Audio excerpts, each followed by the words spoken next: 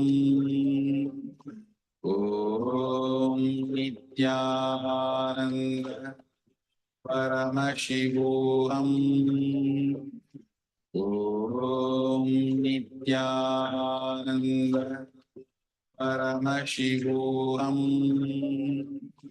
Om Nityananda Paramashivoham Om Nityananda Paramashivoham Om Nityananda Paramashivoham Om Nityananda Paramashivoham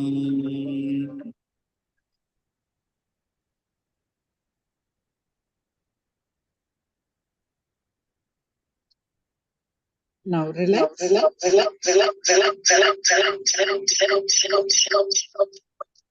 Sorry. Now relax, and all of you please go ahead and share your experience. How did you feel about this Trinetra Tadaka meditation?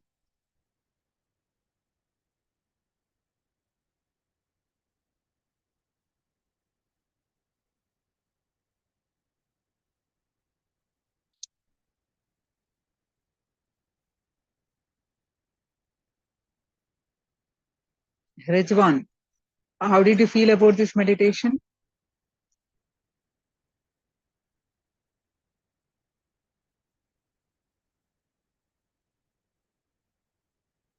Then feel free to share.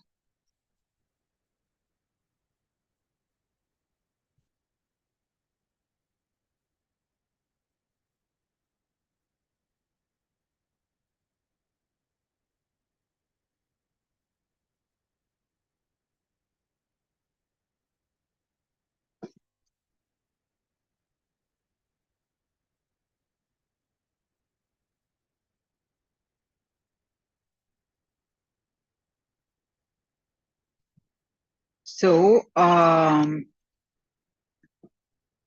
who is this Reepuram? Swapna? Is it Swapna?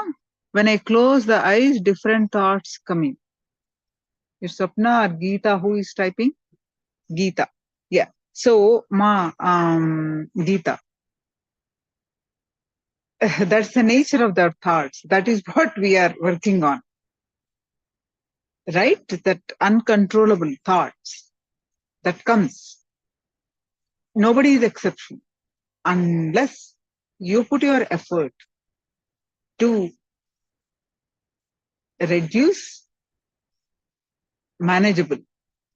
So that is why you bring your see, thoughts come. Don't bother. Bring your attention back to what you are doing in the meditation. Understanding, ma? They come.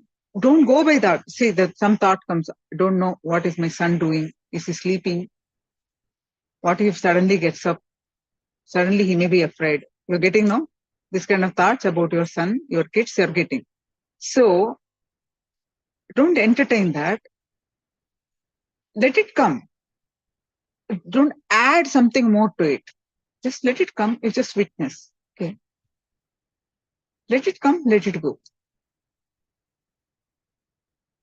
If you act on it, if you add, why I'm thinking I'm supposed to meditate. If you are adding more emotions or thoughts to it, that will not stop. You'll lead to, the thoughts will go somewhere else. You'll completely skip the meditation. Without even your understanding, you're lost. So thoughts will come. Thoughts, see, many of the meditations, Swamiji, you will be doing so many meditations, understand? In this 21-day program, you'll be doing so many meditation. Most of the time, Swamiji first give the dynamic steps. Nitya Dhyan meditation. We'll be doing at least 2 to 3 times in this whole program, because that's a very important meditation. First 2 steps are physically active, dynamic. Then only 3rd step, you come to that chakra awareness, uncluttering. So you'll be able to manage your thoughts. The first, physically you're active to manage your thoughts. Understand? Let it come. You don't bother. You bring your third eye, whatever work you're doing, again and again and again. That's all we can do. Only with the practice, they start reducing it. Okay, ma? Yeah.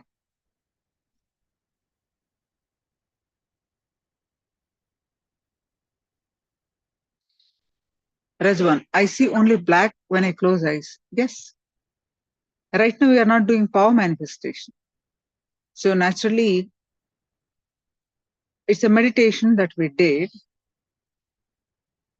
There is specific instructions. Were you there when the specific instructions were given? The 2 steps we repeated 2 times. One is with the closed eyes, you are drilling the third eye from inside out. The second step, from our open the eyes from our third eye to Swamiji's third eye, we are seeing. We repeated this. Okay, so it's okay. Because this is not power manifestation, you will see whatever. So rather than it's normal. Pascal Gordon, I'm sorry if I pronounced your name wrong. So in the third eye of Swami, I saw and heard of Swamiji with gold over him. When I closed my eyes, I saw the screen of my computer in black and white. After moving mom in black and white and after light.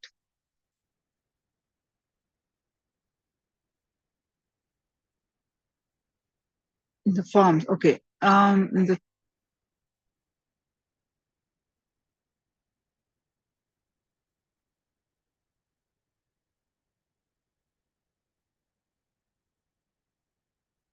right now. So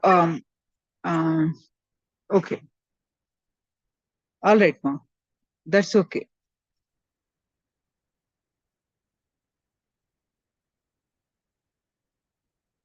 Swapna from Sripuram, Hyderabad. When I closed eyes, I felt clouds and cool, but sides I got little pain.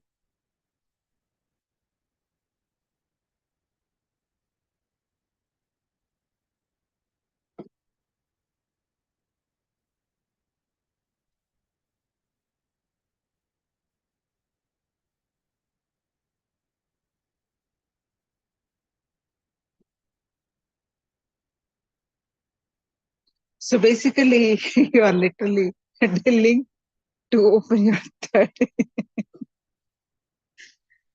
All right. So now let's enter into our next session.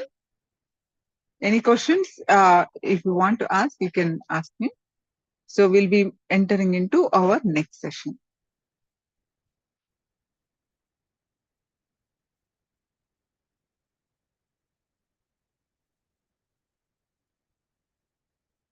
Daniel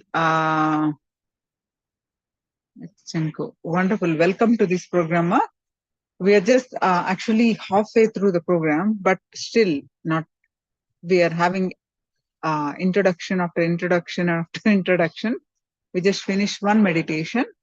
Now we are going to do one more topic introduction. Kalpatar, the Sanskrit word.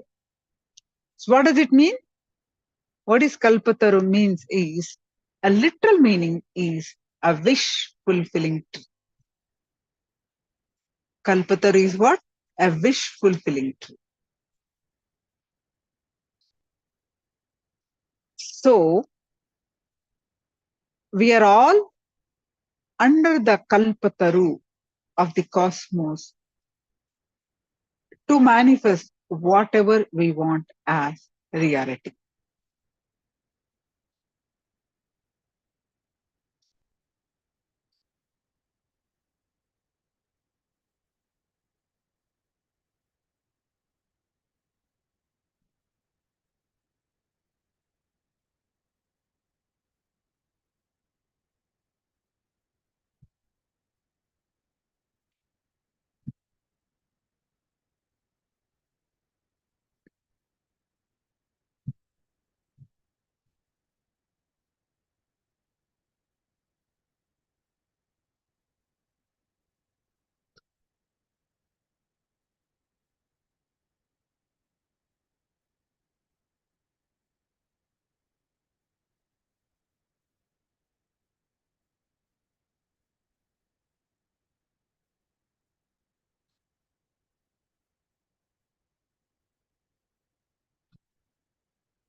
So Swamiji has designed this program, Kalpataru, a one-day program. Actually, this is the first time ever Swamiji has conducted this one-day program, way back in 2009.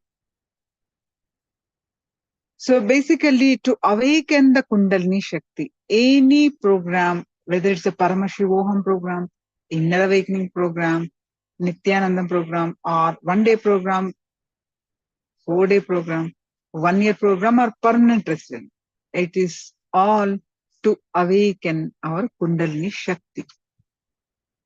You'll be learning elaborately on awakening the Kundalini Shakti. There are 3 truths that you need to understand.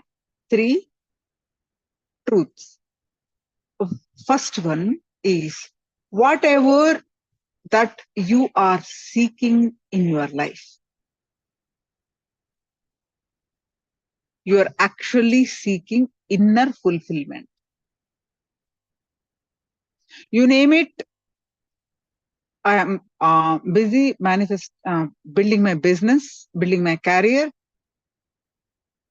You name it. I am building a house, whatever you name it. But we are actually seeking inner fulfillment. Second, just through outer objects, inner fulfillment cannot be experienced.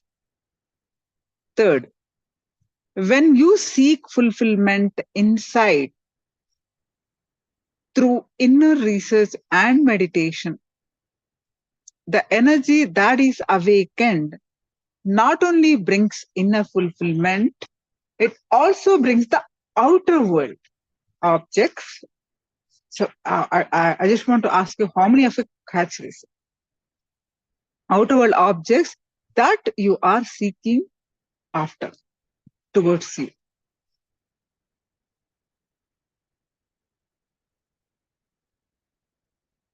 How many of you understood this?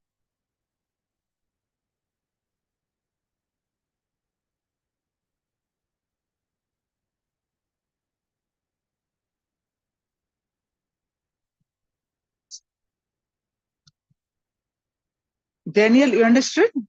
Yes. So, all of you are clear? So, I really request all of you to actively, respond so that if I will know whether you understood or I need to repeat. Whatever you understood, you start typing it so that we come internalization and you remember that. Okay? You remember that. So, what are the 3 things that Swamiji has said?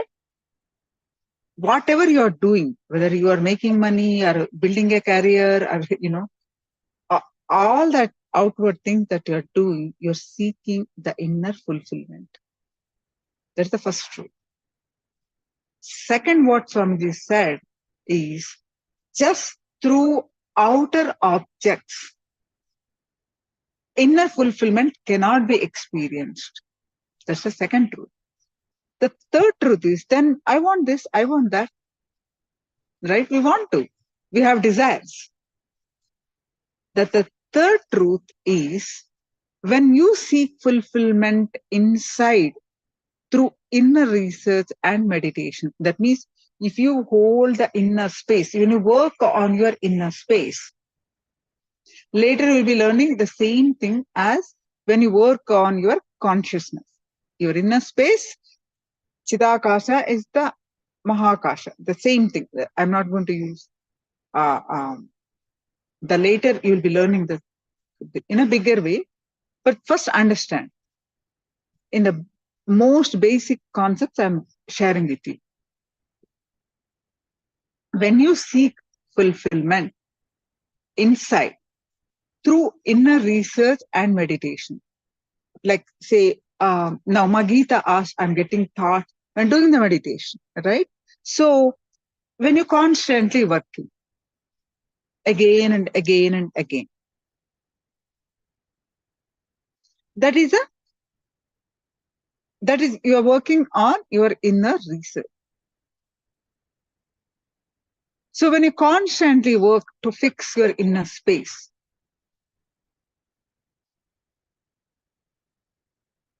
it not only brings fulfillment, whatever outer world you are seeking, your house or your job or your great career, business, all that you are seeking, outer world objects, that you are seeking also, it brings towards you.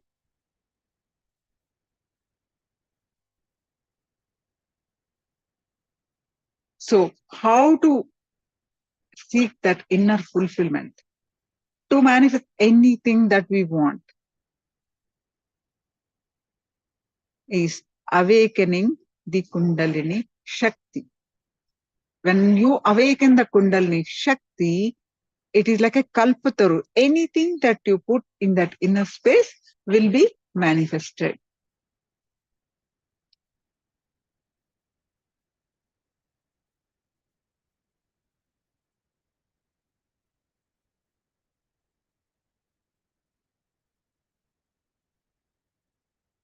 Yeah, that is the second truth. My Elizabeth, what you have posted is second truth.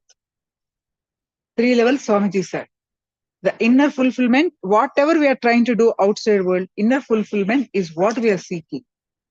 But while just focusing only on the outer world things, that doesn't give you fulfillment. Then what is the way?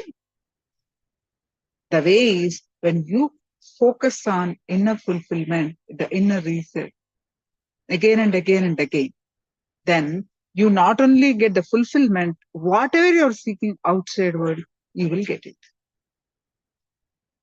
Your house, your job, your business, all that we seek will also be fulfilled. So for that, getting that inner fulfillment, awakening of the Kundalini is the Kalpataru.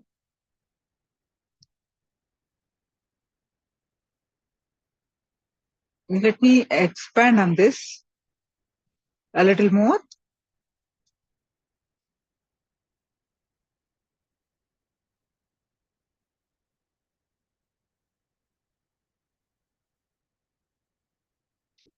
Some comments.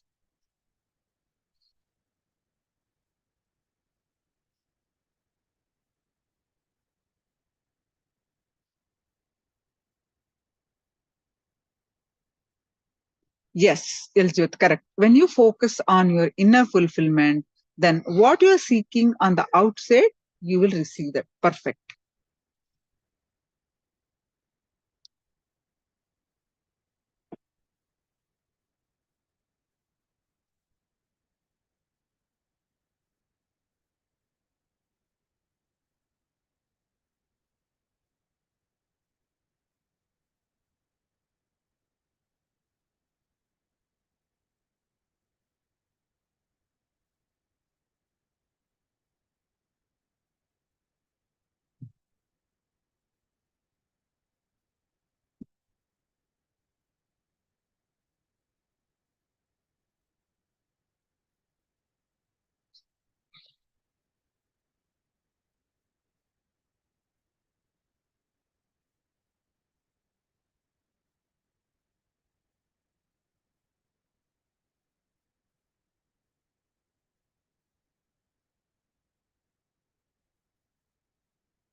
So whatever you want, there's so many dreams, so many wishes, whatever you want, bringing that fulfillment, fulfilled feeling to our consciousness and cherishing, relaxing into it. This is the ultimate path or the spiritual science. Bringing that fulfilled feeling again and again. Okay? Bringing that fulfilled feeling again and again to your inner space and relaxing into it.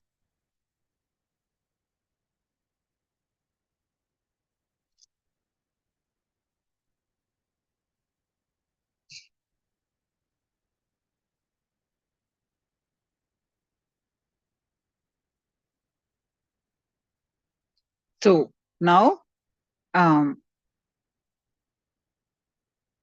let's understand Kalpataru, manifest your reality.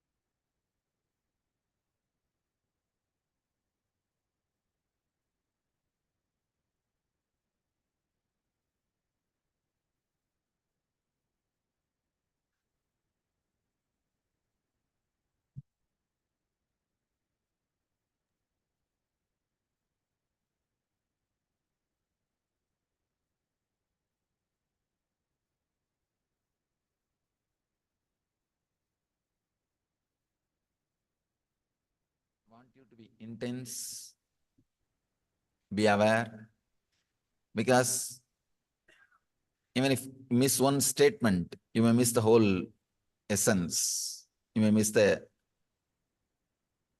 experience, what I call Kalpadaru. So all I request is be intense, be aware, completely involved, going on, giving arguments, logic. This is nothing but intellectual torture. I'm straight away sharing the experiences and techniques and experience it. Experience doesn't need intellectually to experience the truth. You don't need to be intellectually tortured.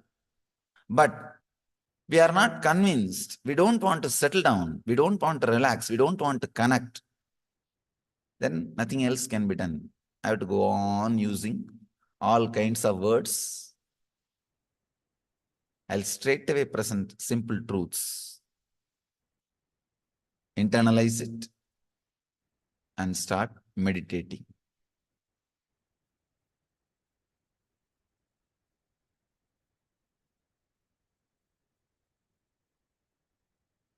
Let me introduce the word Kalpadaru. In Sanskrit, the literal translation, literal meaning, the Kalpadaru word is Sanskrit word. Literal meaning is fulfilling your wishes, the tree which fulfills your wishes. Kalpataru means, kalpa means whatever you can visualize. Taru means the tree which fulfills it. Please understand.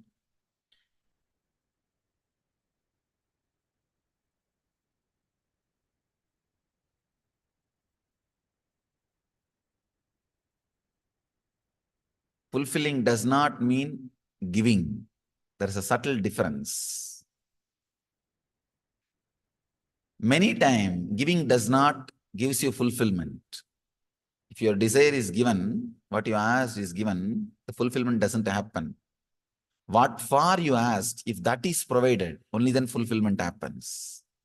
There is a subtle difference between what you ask and what for you ask. Many times, we achieve what we ask, but what for we ask is never achieved.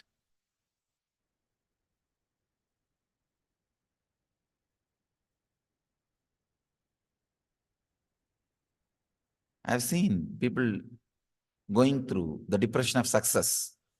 They achieve what they want: house, car, bank balance, relationship. They achieve all that. But what for they want to achieve, that they are not able to achieve. Whenever you wish for something, you always have a feeling, if I achieve this, I'll be settled. If I achieve this, I'll be settled. But after achieving that object, suddenly you realize you are not settled. You are not fulfilled. That's what I call depression of success. I've seen so many people, before achieving something, they think if I achieve that, I'll be completely fulfilled and settled. But after achieving, they are in opposite mood, completely opposite mood. You can see from your young age. The moment you start feeling the individual identity, you have some deep emptiness. From that moment, we feel a deep emptiness. First we think, if I am educated and I'll be settled in the life, that emptiness will disappear. After education, we think, no, if I'm employed and if I'm standing on my own, that emptiness will disappear. After that, we think, no, if I'm married and have love in my life, that emptiness will disappear. After marriage, if I have kids and a family, the emptiness will disappear. After that, no, if I have a house and car, emptiness will disappear. After that, if a son stands on his own feet, emptiness will disappear. Then I think, if he gets married, I think I am settled. And he gets married, no. If I have my grandkids, I am settled. Till you settle down in the tomb, graveyard, we don't feel we are settled.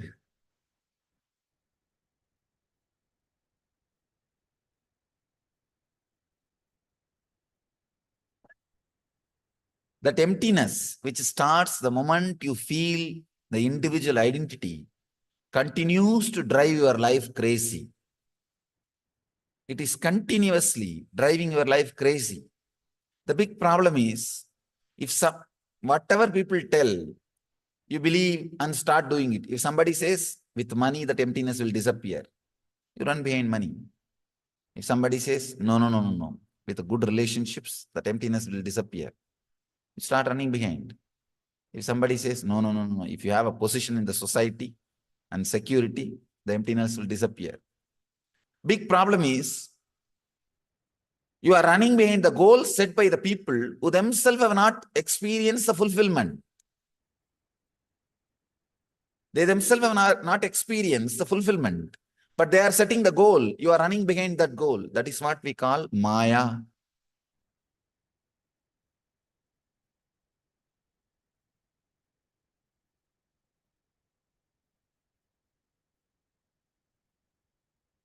Maya means Yama iti Maya, which is not there, but which makes you run with fear and greed as if it is there. Yama iti Maya, in Sanskrit we say, which is not there, but which makes you continuously feel, which creates the responses of fear and greed in you as if it is there.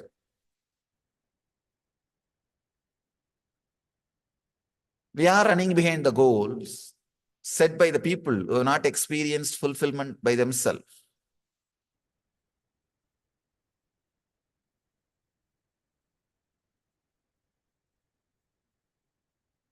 Kalpadaru means which can fulfill your visualizations. Sometimes it may give what you want. Sometimes it may take you beyond what you want.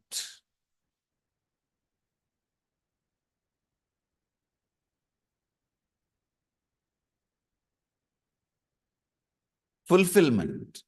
In each one of us, that energy, the fulfillment is there. These are all, please understand, I am not repeating the same old things which you heard or read in books. When I am saying, I am responsible for it. But now, when I say, this fulfillment is inside you, I am responsible for my words. You can ask me. I am responsible for what I am talking. So please understand, I am not repeating from any book. I am not repeating from any theory. Whatever you listen from me, I am responsible for it.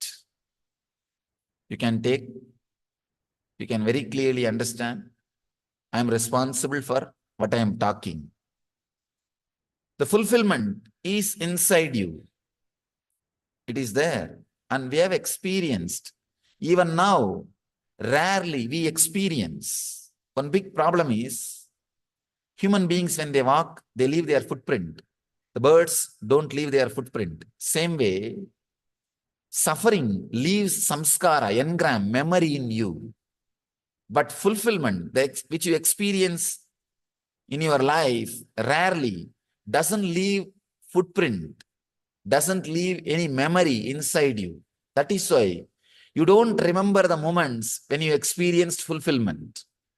But you can always recall the moments which you experienced suffering.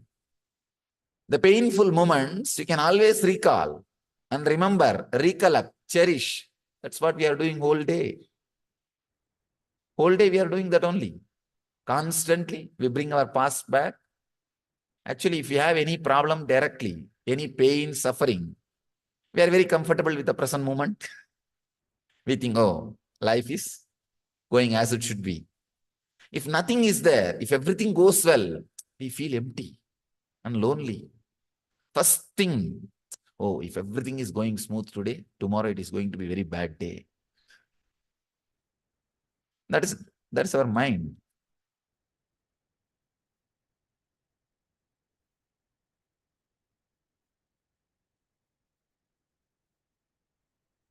Then, even if that is not satisfying, we bring all the old memories. See what happened to me a few days before. That shouldn't have happened. This shouldn't have happened. We cherish. In a way, we are habituated to cherish suffering. We are habituated to cherish pains. We are trained. We are enjoying. If they are not there, we are missing something. We feel lonely. They become our company. Fulfillment does not leave imprint, does not leave engram in us. It is a gap.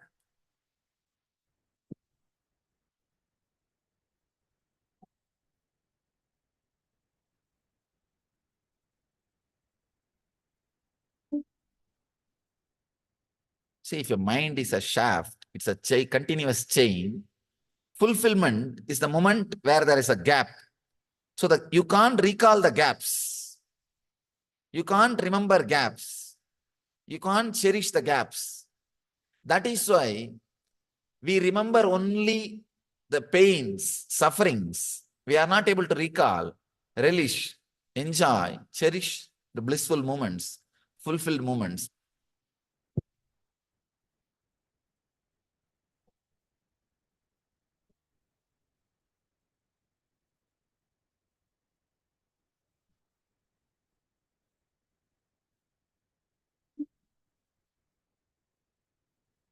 Please understand, if there is no fulfillment, fulfilled moments in your life, by now you would have committed suicide.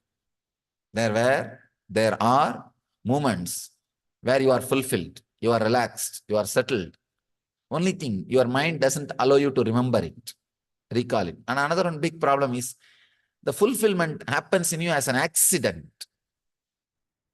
You do not know the science of recreating it. You do not know the science of reproducing it.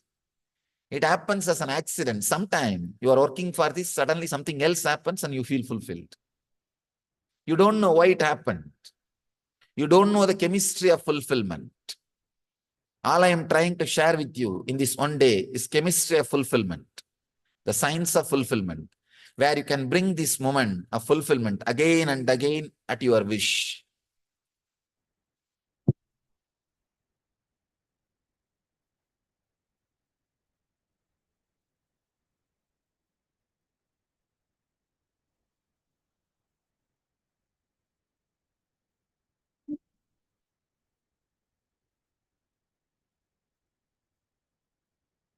Whenever you want, bringing that fulfilled feeling to your consciousness and cherishing, relaxing into it. I can say this is the ultimate spiritual truth or spiritual science.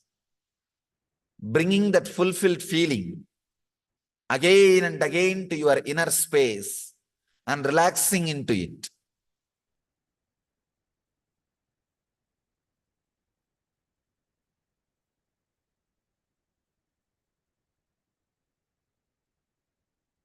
I want you to know few truths.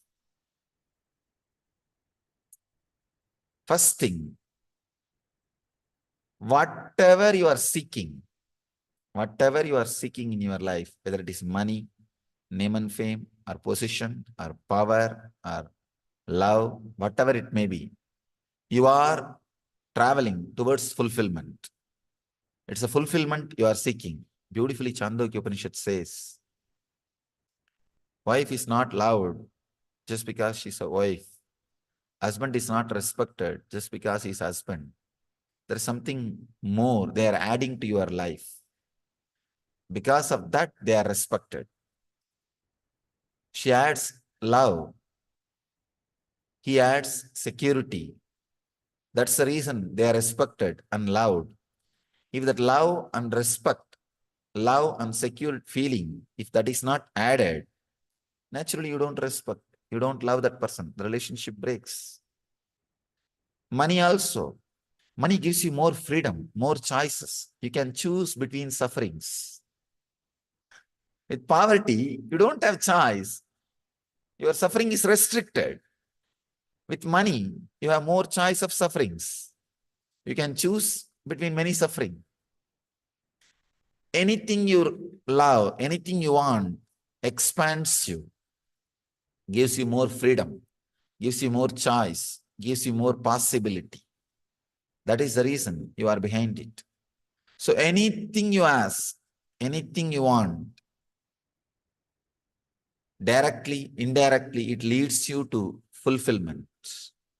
It leads you to fulfillment. That is the reason you are seeking it. You are working for it.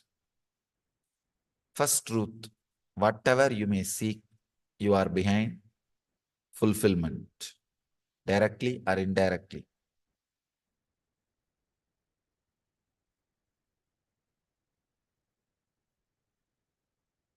Second thing, this is the important truth. Through objects, the fulfillment is never achieved. This is the second truth. All of you know. I don't need to give any explanation or any examples. All your lives are living examples for this truth. Just through objects, fulfillment is never achieved. If just through objects, fulfillment is achieved, then in the whole world, at least few should have achieved. There are so many people who achieved the status through money, whatever can be bought, they have. They can have. Either they have or they can have.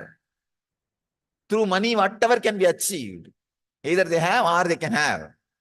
At least that kind of people should have achieved fulfillment. It's not there. Means just through objects, fulfillment is not achieved. That is, you are a living example for that truth.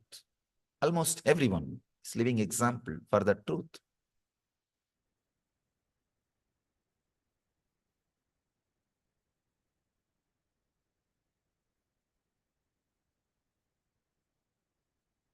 I want to share my experience, the third truth. When you travel towards fulfillment directly, when you seek fulfillment directly, please understand, it may look little illogical, but I'm sharing the straight truth, my experience with you. When you seek the fulfillment directly, suddenly the energy which is overflowing in you, all the objects which you are seeking starts traveling towards you. That is what I say. That's why I say bliss attracts fortune. The tremendous energy overflowing in you, Suddenly all the objects towards which you are traveling starts traveling towards you. You start attracting different energy towards your life.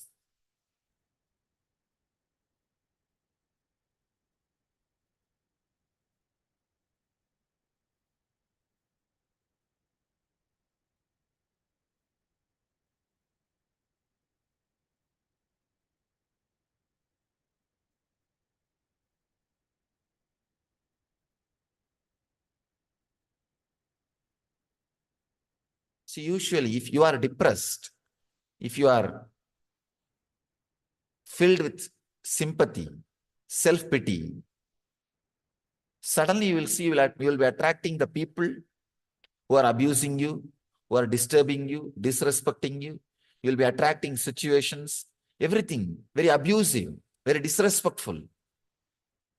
You are carrying the blueprint of your life. Whatever blueprint you carry, you reproduce it, you expand it and express it in the outer world. If the blueprint changes, if you are different, if your quality of awareness differs, your whole life has to change. Please understand. If you are seeking, what you are seeking, there is a very subtle truth. Very subtle truth I want you to understand. If the object of your seeking is changed, if the object of your seeking is deepened, the seeker's quality is deepened. Please understand. It's a very subtle truth. What you are seeking in your life, if that has changed, the seeker's quality, your very consciousness changes. What you are seeking in your life directly plays a role in your consciousness.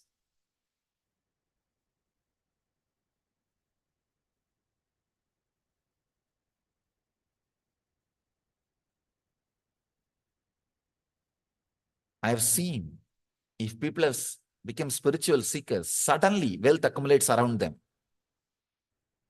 Many people come and complain to me. No, Swamiji, after I became seeker, I lose interest in the outer world, my business. I tell them, no, something seriously wrong in you. Your suppressed laziness now wants to take over you. All of us have suppressed laziness. Many times we want to take a vacation, especially when you see a palace like this. Suddenly you think, I should go and stay like this in a resort like this for a few days. You have suppressed desire for vacation, the laziness that takes over you, that you call it as spirituality or seeking. No. When a real seeking starts in you, when you are really clear about your seeking goal, suddenly you see your personality becomes deep. Anything you look, anything you see, anything you experience become deep. Please understand. I have seen in my experience, the seeking transforms the seeker. I am not even saying achieving. Achieving is secondary. Achieving is the ultimate luxury, the great joy, that is different. I'm not even talking about achieving. I'm talking about just seeking. Just simple seeking. Suddenly your whole personality becomes deep. A different depth is experienced by your personality. Actually, when you fall in love, suddenly you will see that you start sacrificing beyond the imagination or limits you conceived.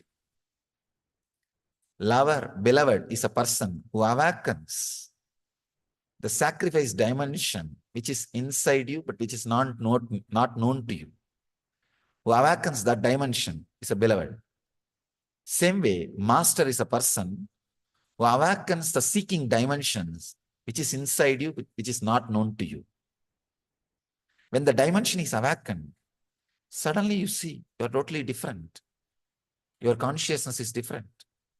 You attract love, wealth, health, everything. And the cognitive shift happens in you. Just seeking completely changes your consciousness. When you start seeking, yoga and kshema happens to you. In Gita, Krishna says, yoga kshemam vahamyaham. That is what he means. When the energy travel, the direction of your energies travel, when it changes, yoga and kshema starts happening in you. Yoga means achieving all the objects which you are seeking. Kshema means staying with them. Are those objects staying with you? Both starts happening inside you when the seeking happens. That is what Krishna means. Yoga kshemam vahamyaham sarvadharman parityajya mam yega saranam vracha aham tva sarvabhavepyo moksha ikshyami masuchaha. Says in the 18th chapter. When you drop all the way of living and completely surrender and relax, you will see you are completely liberated. Ordinarily it looks too egoistic. How can a man who walked on the earth can liberate? Of course, now you won't feel hurt because he's not in the physical body. But if somebody who's in the physical body says, this is too much. Anyhow, another one sloka is Ananyas Chintayanto Mamyechana Pariyavasate Desham Nityavayuktanam Yogakshemam Vahamyaham. Understand, when I repeat these two statements, I am responsible for it. I may be repeating, but I am responsible for both statements. When he says Ananyas Chintayanto Mamyechana Pariyavasate Desham Nityavayuktanam Yogakshemam Vahamyaham, by relaxing from everything else, if you are centered on me, when he says Krishna on me, it's not just 6-foot form, seeking. A deep seeking of higher consciousness. When you turn towards higher consciousness, the seeking, yoga kshemam vahamyaham, he says, your needs, fulfillment is taken care by me. Please understand, it's truth. I have seen this truth not only in my life, thousands and thousands of my devotees and disciples' life who are seekers. When they turn towards seeking, the whole energy of the life becomes different. So these are the few truths I wanted you to remember. First thing, whatever you are seeking in your life, if you think wealth or love or relationship or anything you may seek, you are seeking fulfillment. Maybe indirectly, but you are seeking fulfillment. Second thing, through objects, fulfillment is not achieved. Third thing, when you seek the fulfillment directly, objects run behind you. World and the objects are just like the shadow. If you are running behind, you will never be able to catch it. If you are taking care of your responsibility, it will be there running behind you. So change the direction. You will see world is behind you. Just understand and internalize these few truths.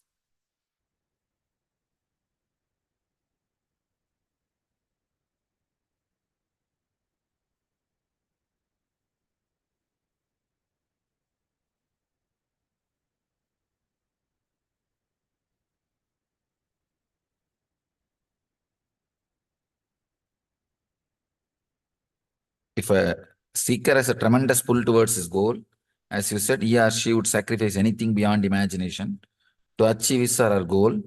But if there are obstacles, strong obstacles in his way, there is no such thing as strong obstacles. It is just the mind playing two games. You see, one time mind says this one, and other time mind says this one, and please be seated. People come and complain to me.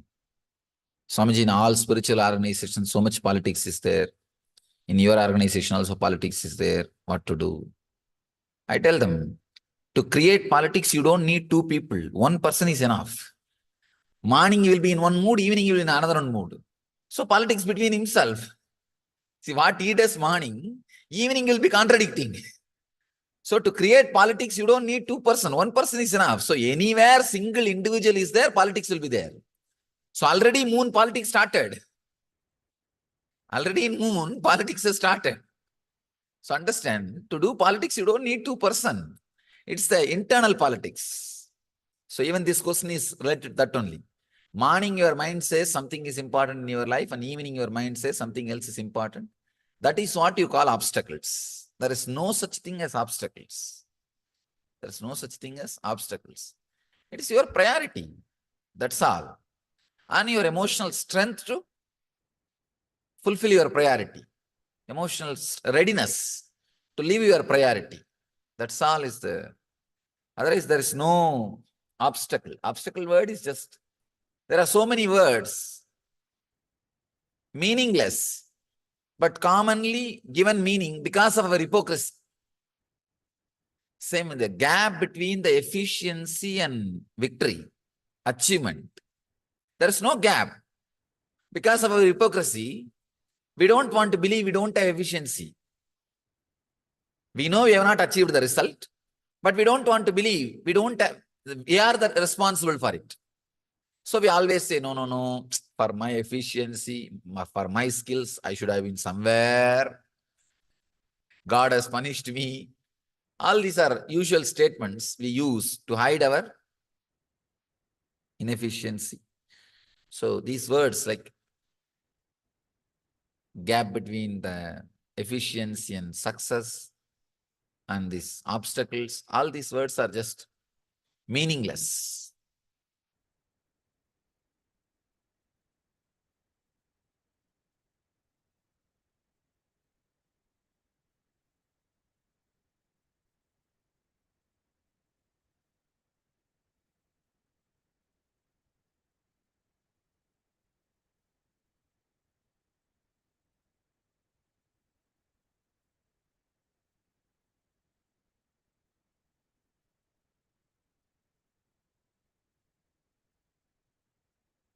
How to know what our soul is searching for?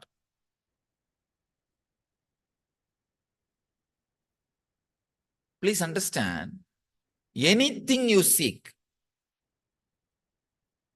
maybe I can give this simple technique. You will really experience and find out what you are seeking for. For example, if you are working now to achieve some desire, why are you working? To achieve something, not just to get your food and stay. Most of you don't have to work just for food and stay. You are working active, still alive for something else. See, when that happens to you, when you achieve that, how your mind is behaving, how your mind is suddenly shifting. Just experience 2-3 times what you want. When you experience what happens inside you, suddenly you will see you are not seeking what you are seeking. You are not seeking what you think you are seeking. If you think you are seeking just relationships or money or some comfort or anything, when you achieve that, just see how you feel. Suddenly you will see. Just 2-3 times, be aware when you experience what you wanted. You will understand what you are really seeking for. All of us, whether you want or not, whether you understand or not, directly or indirectly, seeking a feeling of fulfillment, which you lost when you started feeling individual identity. By the age of 10 or 11, usually the person starts feeling an individual identity. From that time only, you start feeling that unfulfillment. From that moment, we are seeking only that back.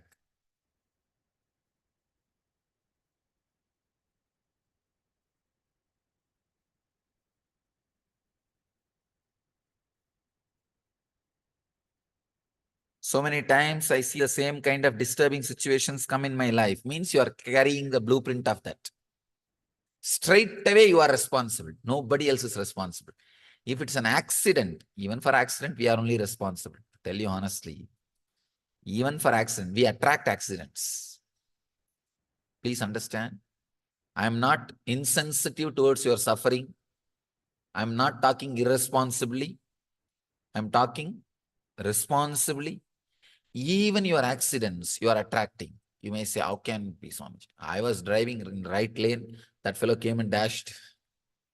How can you say that I am attracting? Please understand, there's no effect without cause.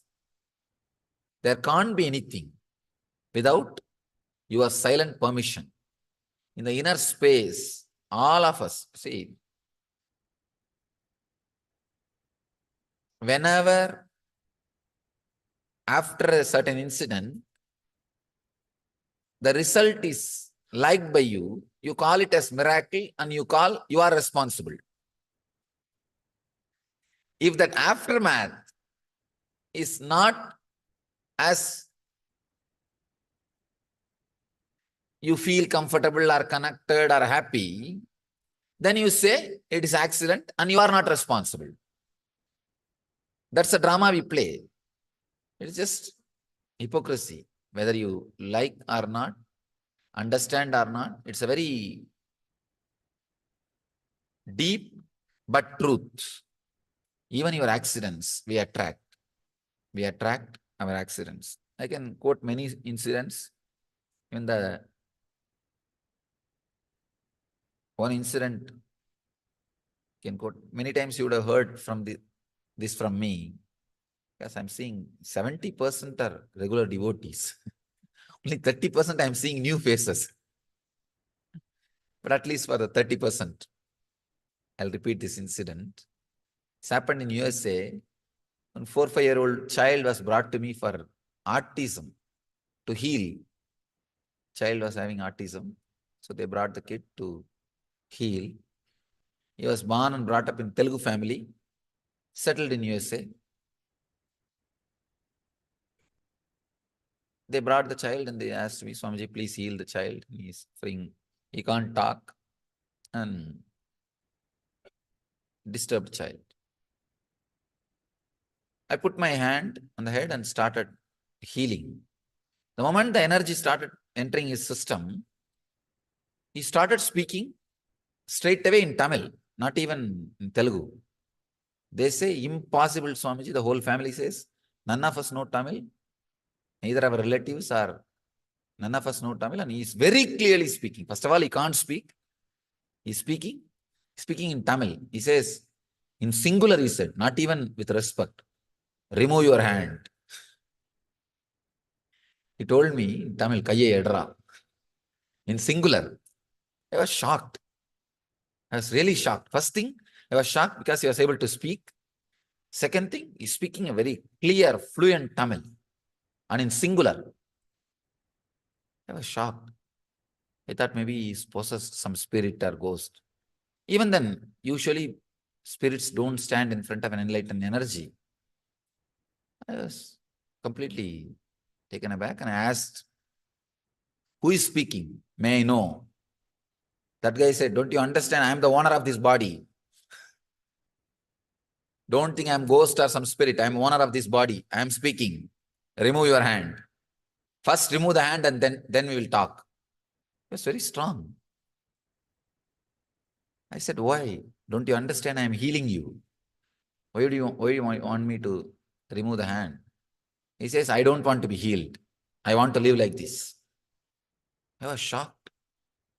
I asked, why? What made you to take this decision? He says, I am tired of living a responsible routine life.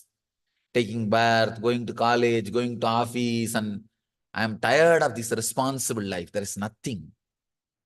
So I decided one life I will enjoy without any responsibility. I want others to take care of me. People to attend me. I was shocked. Now see, really, after the IT invention, IT civilization, that's what I have to use. That is the word I have to use. After this IT revolution only, the artistic child have become more. Because people are tired of working 24 hours. What will you do? Unnecessarily creating infrastructure without enjoying. Now, I am not saying reduce GDP.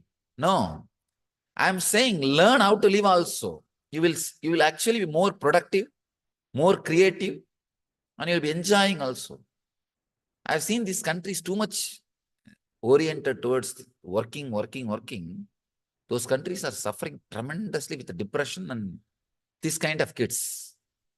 Because souls are becoming tired of working. They say two lifetime we worked as a IT software professional. Now let me become artistic child. No, really.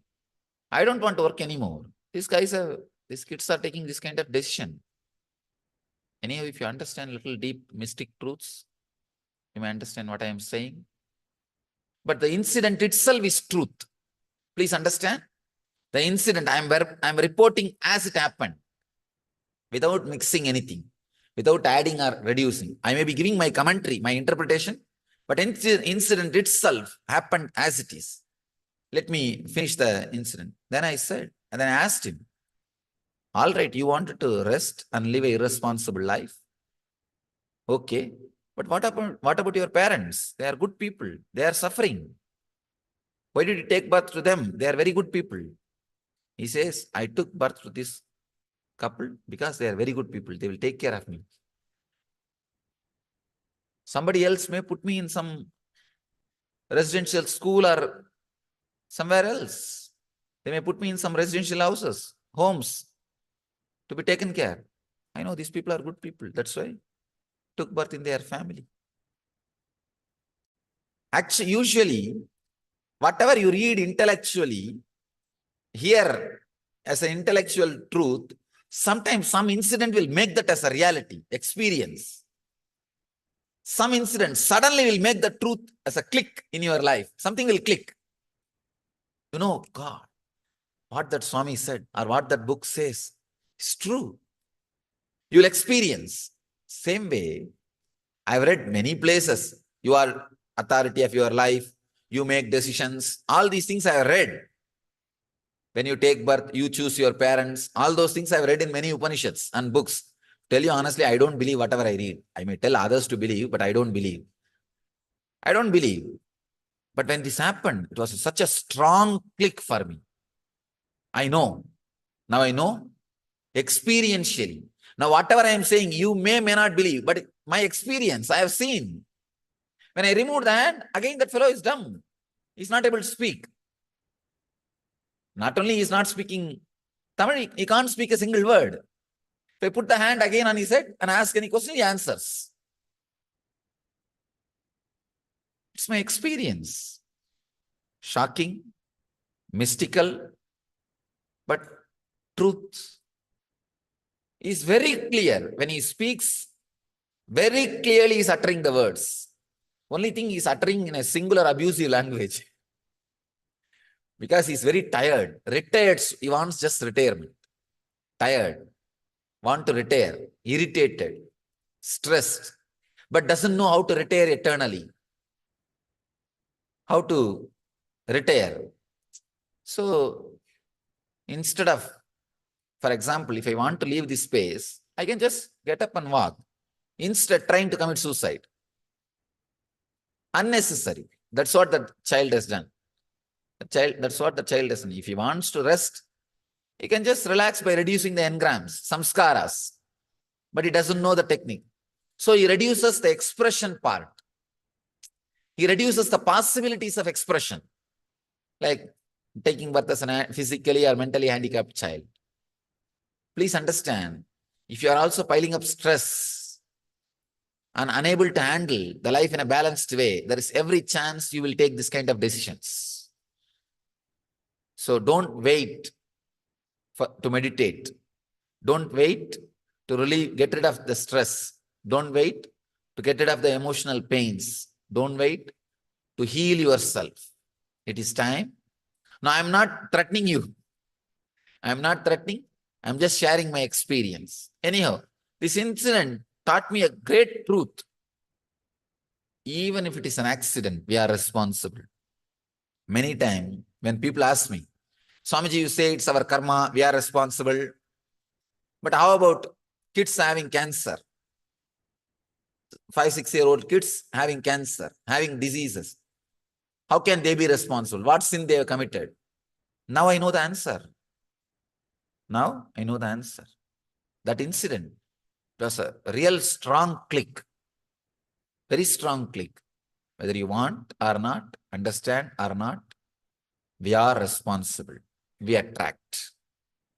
Anything in our life we attract, we are responsible for it. So, as you say, so many times I see the same kind of disturbing situations to come in my life. We are responsible. Change the blueprint. It may take a little time and energy, but you have to. It's just like if you become overweight, if you put on weight, you work for 6 months to reduce and bring it to balance. Same way, you accumulated too much of samskara, too much of engrams. So work for 6 months, take it as a project. That's all. But the problem is weight everybody can see. So you feel compelled to reduce. The engrams nobody can see. So you think, oh, I am okay. I am comfortable. It's okay. That's the only problem. But take it as a project. That's the only way.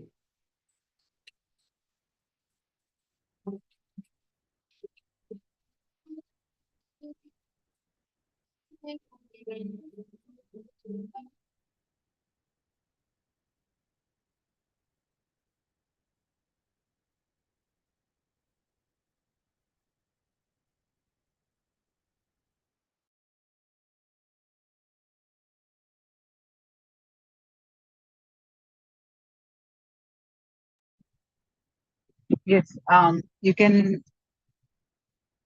put your comments on your understanding.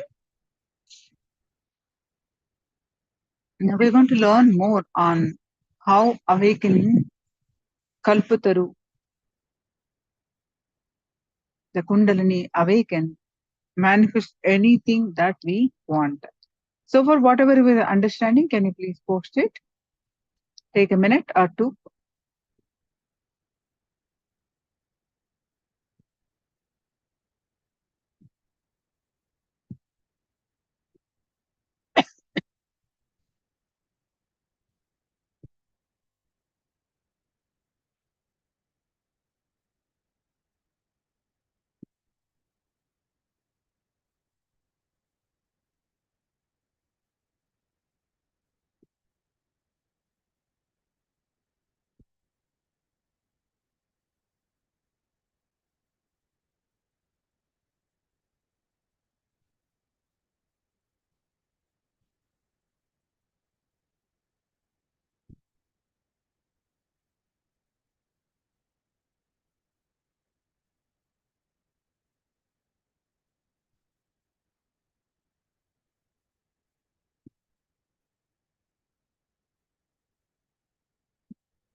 Kalpataru is fulfilling our wishes. Wonderful.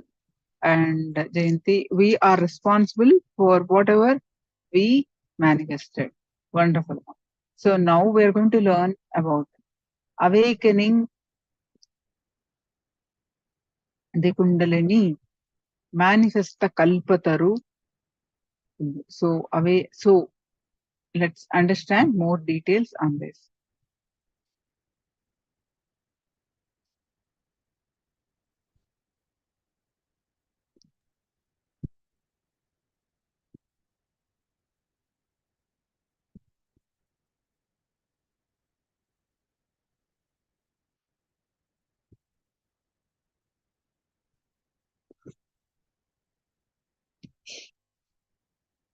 Kalpataru is a program designed to awaken the Kundalini Shakti in you,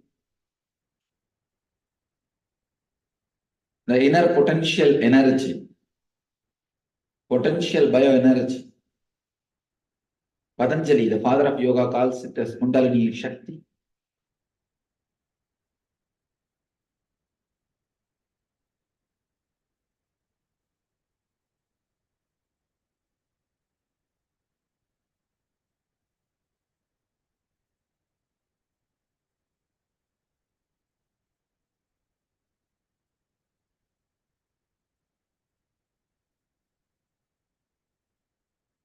internalizing these few important truths and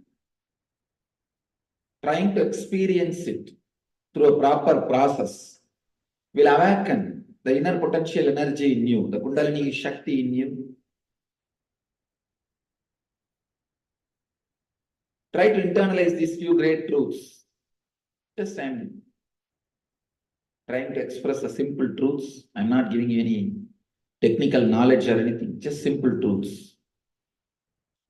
Whatever you think you are seeking in your life, you may think you are seeking money, you are seeking comfort, you are seeking love, you are seeking relationships. Whatever you may think you are seeking in your life, you are seeking inner fulfillment. Please understand. Where do you need money? With money, you can get something which you think you don't have. Then with that object, you can have inner fulfillment. So anything you seek, whether it is an object or love or health or luxury, anything for inner fulfillment, if you feel that you are missing it, you are seeking it. You are seeking it not just for that object, the fulfillment which you will experience because of that object. Once that comes in your life. So finally, the goal is experiencing the inner fulfillment. In Sanskrit, we have a word called Atma Tripti. If that Atma Tripti is there already, then naturally you will not go for these objects. Why do you go for these objects? Because you think through that objects that Atma Tripti will be experienced. The inner fulfillment will be experienced. There is a beautiful Upanishad, Chandogya Upanishad. It says very clearly, husband is not loved just because he is husband. Wife is not loved just because she is wife. Husband is loved because of the security he adds to your life. Wife is loved because of love she adds to your life. When you feel the other person is not adding security or love, the relationship breaks. So what he adds, just for that he or she is loved. So any object is loved as because it adds tripti, the inner fulfillment in you. So whatever you think you are seeking, directly or indirectly, you are seeking inner fulfillment. Please understand. If you use this truth to relook your whole life, thousands of unnecessary things will drop in your life and many necessary things will be added. Just this one truth. This one truth. Continuously in your thinking system, let this one truth sink.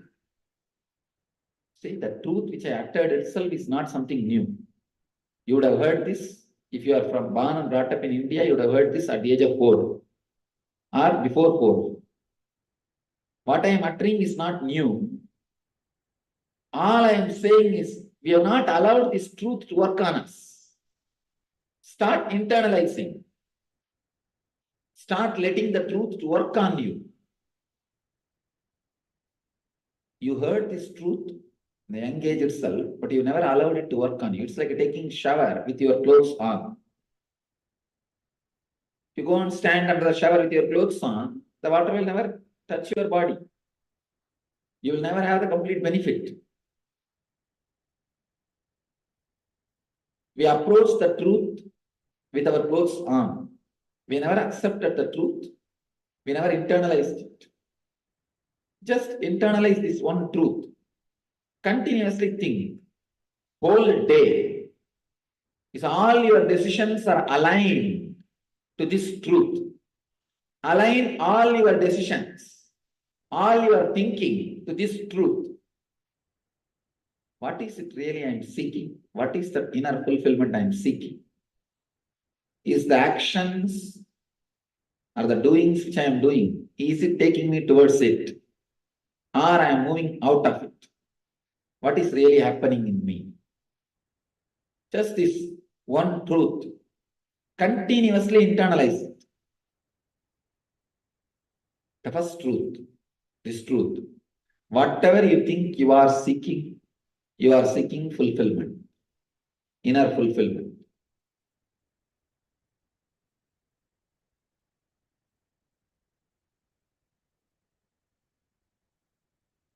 Second, just through the outer world objects, the inner fulfillment is not achieved. Please understand. Just through the outer world objects, the inner fulfillment is not achieved. I have seen in my experience, people who make their living every day, work, get the money, and live that day. I've seen that kind of people. Same way, I've seen people who can buy anything which can be bought by money. Loaded with money. I've seen that kind of people also. I've seen this kind of people and that both. People who are loaded with money and people who are making their life every day, living every day. I've seen both type of people. Please understand, when it comes to inner fulfillment, I see both of them are almost same. Person who is making his life every day, he will have so many things inside. Oh, I don't have this, I don't have this, I don't have this, I don't have this. Hundreds of don't haves he will be carrying inside and feeling the poverty. Same thing only I am feeling when I see a person who can buy anything which can be bought by money. I have seen people who are sitting on billions of dollars. Billions of dollars. They have same number of I don't haves inside. I don't have this, I don't have this, I don't have this, I don't have this, I don't have this. Whenever these big billionaires come and fall at my feet, my disciples will tell, no, Swamiji, he's a big guy. You just tell him you will build a temple, you will make ashram. Tell them, fool, when I look at this fellow, I feel the same poverty in a poor guy. It's not that he's overflowing. He's joyful. So how will I feel to tell this fellow to do something? If he's overflowing with joy and fulfillment, then I can tell her, like, do some service. Just day before yesterday, I rejected one big donation. Never close devotees know. Very big donation. I said, no, I'm not interested. Tell him to wait. If somebody is overflowing, then I can say, all right, you are overflowing, you can share. But I've seen sometimes people who are sitting with billions of dollars, they are equally carrying the begging poverty consciousness. Like a poor guy. So understand this truth. Just the outer world object cannot add fulfillment to you.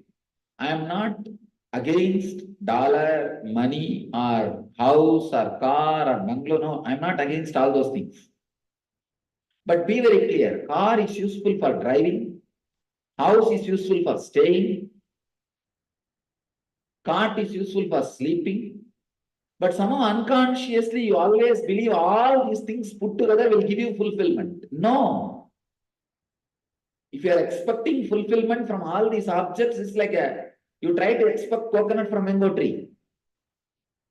Mango from coconut tree. No, that will not happen. See, if you are expecting coconut from mango tree, and if you don't get, if you abuse mango tree, it's wrong. That's what we do. We expect inner fulfillment from the outer world objects. When it is not happening, we curse them. We abuse them. Please understand.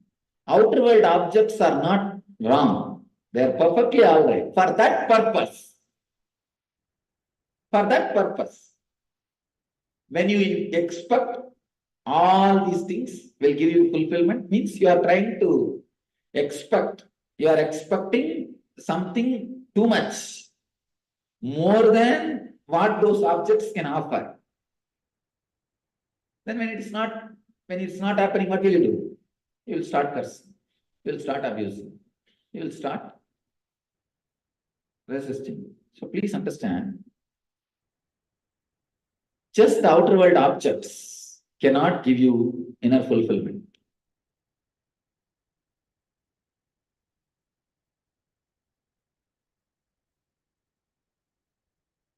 Just like how you work 8 hours per day to get those objects, outer world objects, you need to work at least 1 hour a day inside to get the inner fulfillment. It is totally different direction. It's not that your driving is wrong. Usually when you don't reach the destination in your life, you think your driving is wrong. No. In your case, the very GPS is wrong. The GPS, the direction is wrong. You think, no, I think because I have only 5 million, I'm not feeling fulfilled. If I have 25 million, I think I'll be fulfilled. You press the accelerator gas, high speed. Understand? If the direction is wrong, how much ever you press the gas, where will you reach? You may reach either Atlantic or Pacific. Where else you will reach? No. It is the driving is not wrong. Direction is wrong. So just the outer world objects cannot give you fulfillment. You can see in your life.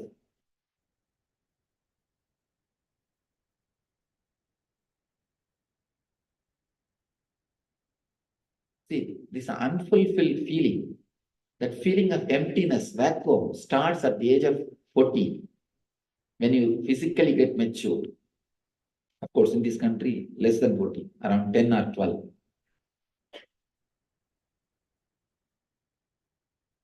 I have studied many civilizations in the planet Earth. Wherever the physical maturity age is delayed, people are less depressed. If the physical maturity age gets reduced, lower and lower, that civilization suffers depression. Because the nerves are not able to stand the calamity of the cosmos, calamity of the planet Earth, calamity of the society. The Vedic tradition, there are records, only after 18 people are getting physically mature. 18 means a strong nervous system, a strong physical system, which can, I'm not talking, when I say the strong nervous system, I don't mean as per the allopathy science, as per the yogic science. In the yogic science, the nervous system is supposed to be, the system carries the signals from the brain, all the emotional signals.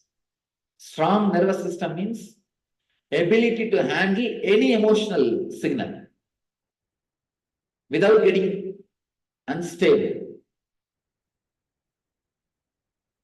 Anyhow, when you are physically mature, that is the time you will start feeling that emptiness inside, that vacuum. I don't know what is there in the life, everything looks empty. That feeling will start happening when you physically feel mature, when you are physically mature. Usually what will happen at that age? Society will tell, no. Study well and settle in your career, everything will become all right. Career. So you start studying. Even then that emptiness will be there. That is why the teenage kids resist everything and everybody.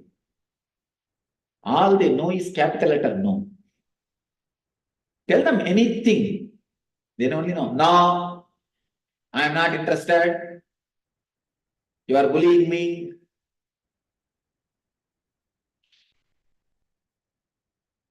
I always tell people, there are 3 ways to do things. 1, you can do it by yourself. 2nd, hire somebody to do. 3rd, if you have teenage kids, tell them not to do. It will be done.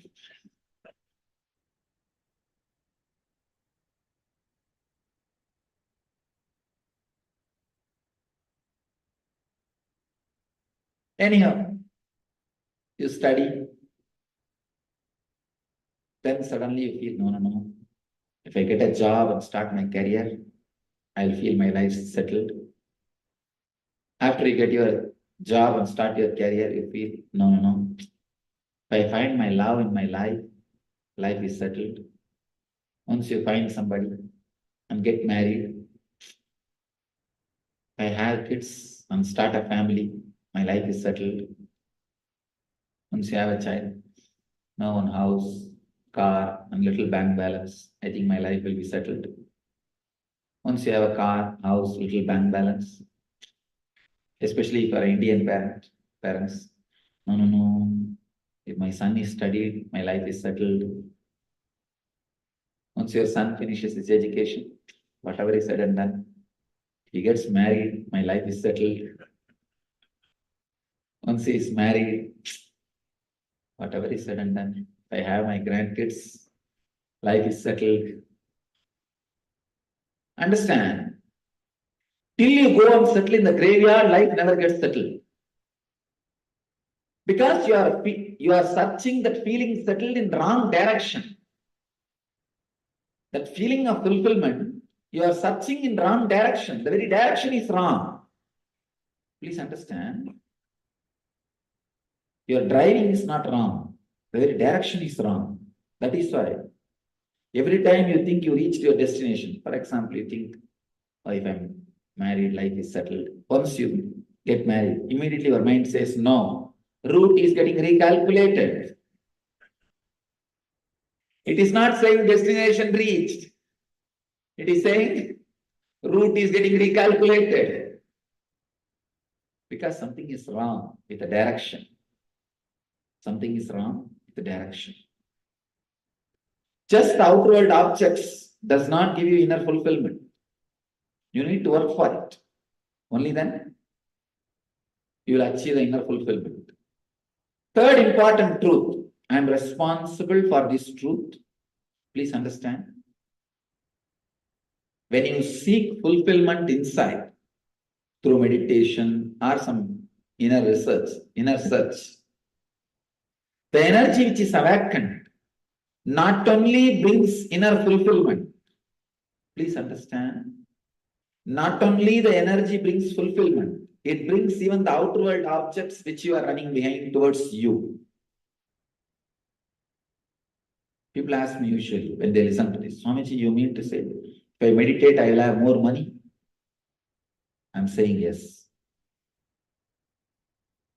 Because even your poverty is because of your consciousness. Understand? You need a blueprint to express, to create this building, to manifest this building. Same way, you carry an inner blueprint inside you. Based on that only you express your life. If the blueprint is corrected, the blueprint is altered, simply the poverty will disappear in your outer world life. Please understand. Anything you are experiencing in the outer world, whether it is less love, less money, less health, anything, your blueprint is responsible. The blueprint which you carry inside about your life, that is responsible. If the blueprint can be changed, the whole life will become different. Based on the blueprint, life is expressed. The blueprint can be altered, life will be altered. The seeking, intense seeking, directly inside towards the fulfillment, not through object. You can seek fulfillment through two ways. One, directly in the inside. Second, through some object. Seeking a fulfillment directly inside awakens different energy in you. Different energy in you. Seeking fulfillment through objects does not give you fulfillment. It may bring objects. But seeking fulfillment through inside, directly, not only brings you inner peace, it brings even the objects, because the whole mental setup becomes different. The blueprint becomes different. The blueprint is different. You attract love, wealth, all the auspicious things towards you in your life. Everything is attracted towards you. All the auspicious things are pulled towards you.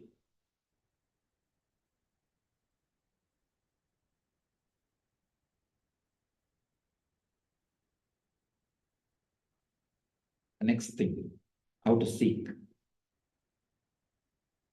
How to seek. You don't need a separate technical knowledge or technique for seeking.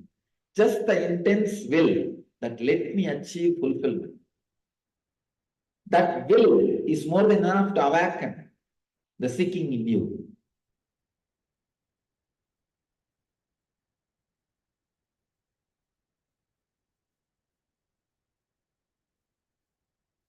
The problem is the emptiness which you feel inside. You constantly find a reason for that emptiness from the outer world. You feel, no, this is reason, that is why I'm feeling empty inside.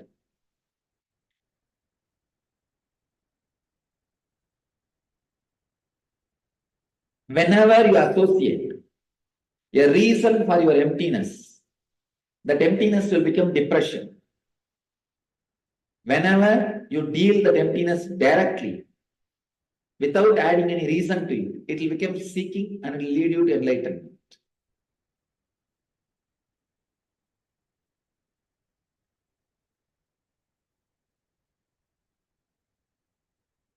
Please understand. The emptiness which you carry inside, if you associate a reason, no, because I think I don't have money, that is why I'm feeling empty. No, I think I don't have security, that is why I'm feeling empty. No, I think I don't have medical insurance, that is why I'm feeling empty. Then that emptiness will become depression. When you don't add any reason to that emptiness, directly facing it. Come on, let me see. If there is some reason, even after that reason is fulfilled, I am feeling empty. What to do? If you face that emptiness directly, looking inside, then you will see that emptiness will become seeking. And it will lead you to enlightenment.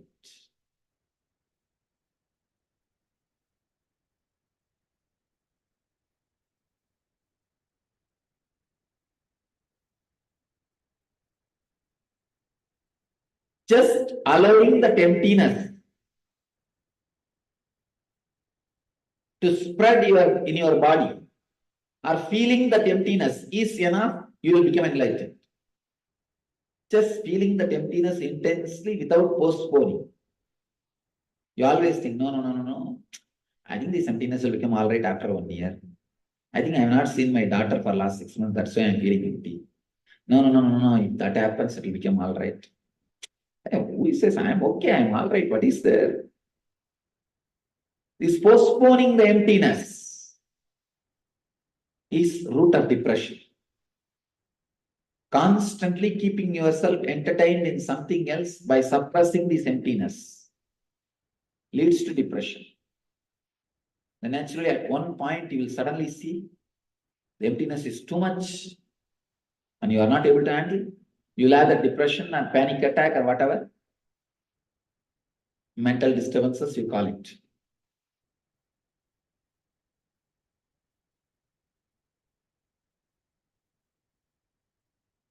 Just like Arjuna.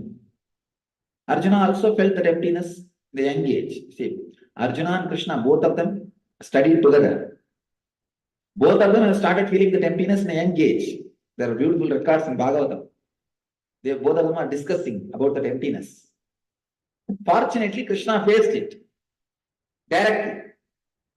So, it became seeking and he became enlightened. An avatar Purusha. Unfortunately, in Arjuna's case, he did not directly face it. He was postponing. For why? What he will do? Continuously entertaining himself. Lot of entertainment. It's not that Krishna did not have entertainment. He had enlightenment and entertainment. This poor guy had only entertainment. Postponing is seeking or postponing that emptiness. Naturally, when he was facing the war, he was not able to suppress or postpone anymore. It just exploded and landed into Arjuna Vishada, means Arjuna's depression. Anyhow, fortunately, he had Krishna around him to lift him out of the depression and give him enlightenment.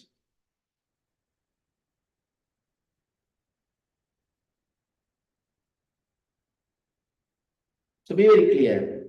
If you are postponing that emptiness feeling inside, naturally, you are going to enter into very deep depression. No more postponing. Enough is enough. Decide now, let me break this mental setup and become enlightened.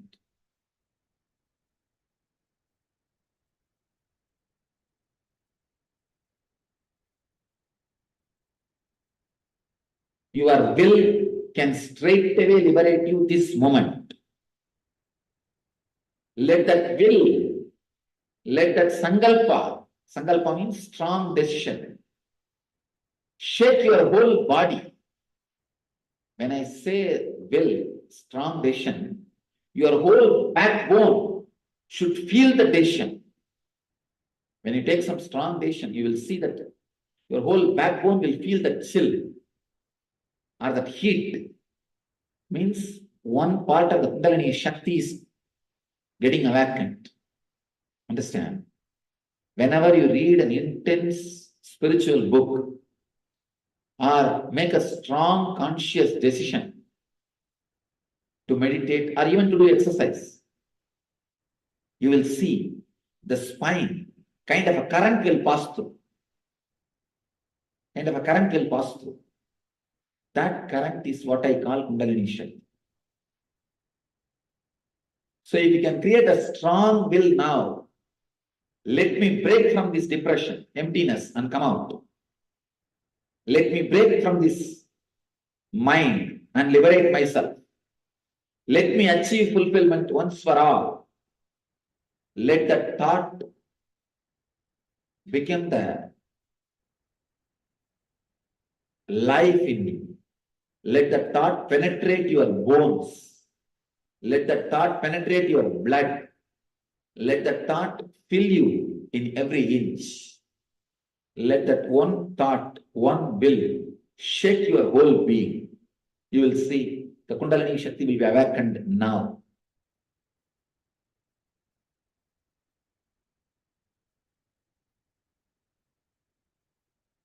Please understand, I am not saying create a will now, after 12 years Kundalini will be awakened. No. Somehow in Hindu tradition, the Kundalini and 12 years is associated. If you meditate for 12 years, Kundalini will be awakened. Who knows when it will be awakened? I am not interested in telling you all that stories. Create a will now. You will see the Kundalini Shakti now exploding in your body, expressing itself in your body. Just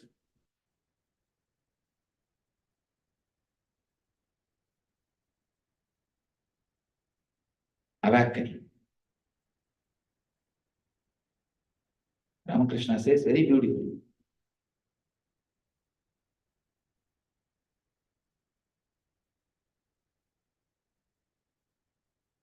How a miser feels connected to money and a child feels connected to mother, a lover feels connected to beloved. With that intensity, if you feel towards fulfillment, create a strong will, you will achieve fulfillment. The Kundalini Shakti will be awakened. That strong will, that strong prayer, understand, deep prayer and strong will both are one and the same. If you believe in higher energies like a guru or God, pray to that energy, it's a prayer. You don't believe, just tell yourself, it is a will. Both are one and the same. Any strong thought created, like let me become enlightened, is a will. If it is towards higher energy, let me become enlightened, it's a prayer. But both one and the same. Both will create the same deep effect in you. You can do both or any one. Strong will created towards the higher energy is prayer. Strong prayer created towards yourself is a will. Both are one and the same.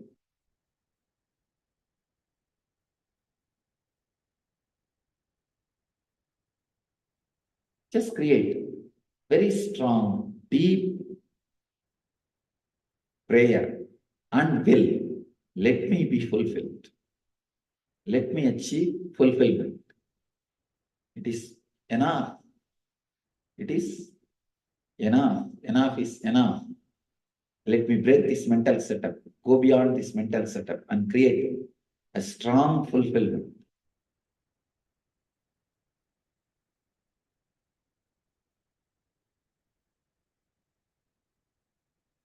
Understand?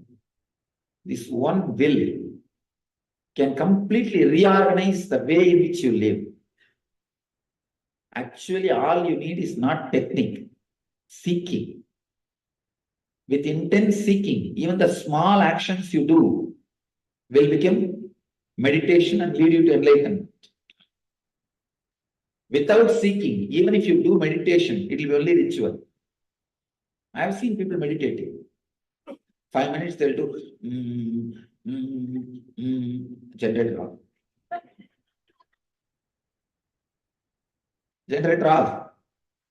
Then after 2 minutes it will start.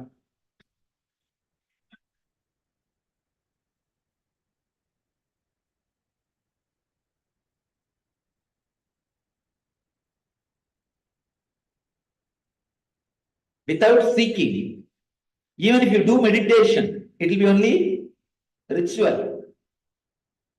With seeking, even the normal rituals you do will become meditation and lead you to enlightenment. All you need is seeking, intensity, not any other techniques. You don't need any technique. Seeking is independently intelligent enough to lead you to enlightenment. Understand? Seeking is independently intelligent enough to awaken your Kundalini Shakti or lead you to enlightenment. So intense seeking is more than enough. Is more than enough to lead you to enlightenment.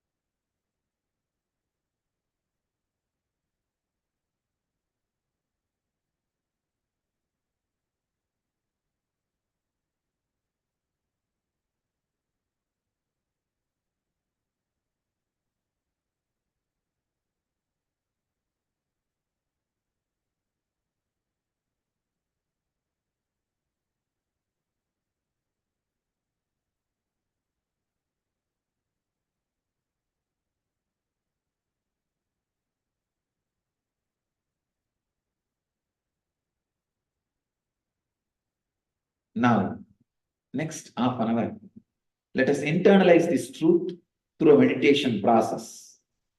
If you do it alone, it's a meditation.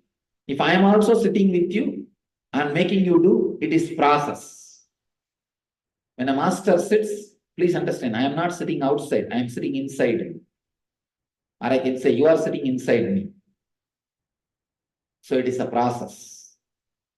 We will enter into the process to awaken the Kundalini Shakti.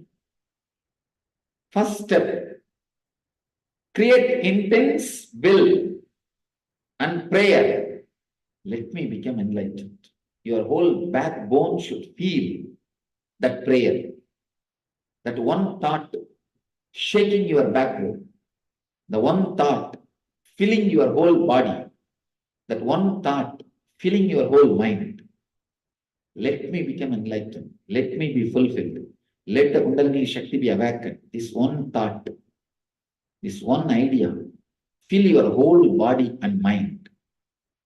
Fill your whole being.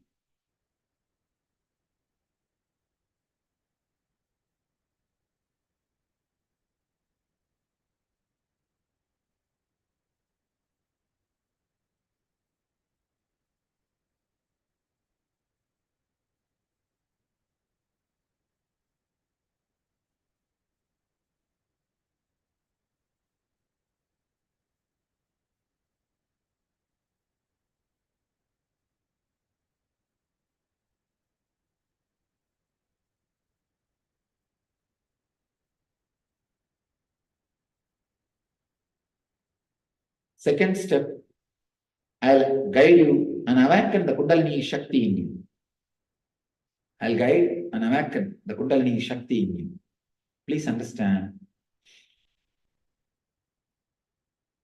whenever the Kundalini Shakti is awakened, just cooperate with it, nothing else. You don't need to do anything. Just bring your awareness to your spine.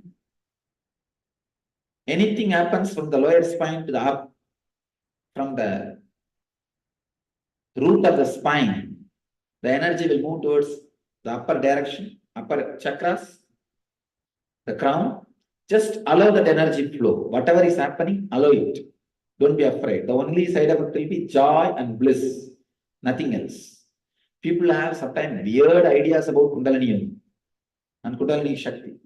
In the West, the other day I saw an ad, super deluxe Kundalini Yoga. All kinds of weird ideas. It seems they say that they will do a bypass connection between root chakra and crown chakra. Because of all these things, people have many weird ideas about Kundalini. They think, oh, what will happen? If it is awakened, will I have something like a snake? Don't bother. The only side effect will be joy and health. So, when that energy is awakened, allow it to flow in your body. Just settle with it. Cooperate with the deep, restful awareness. The deep, restful awareness. Allow it to flow in your body. From the root center, the spine, the root of the spine, it will flow towards the crown. Whatever energy is flowing inside, allow it to happen. Just cooperate with it.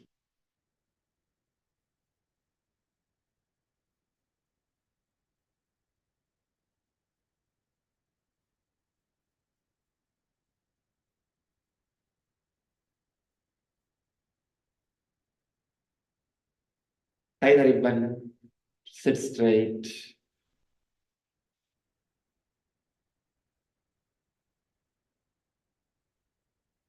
During the meditation, do the whole process with a deep silence.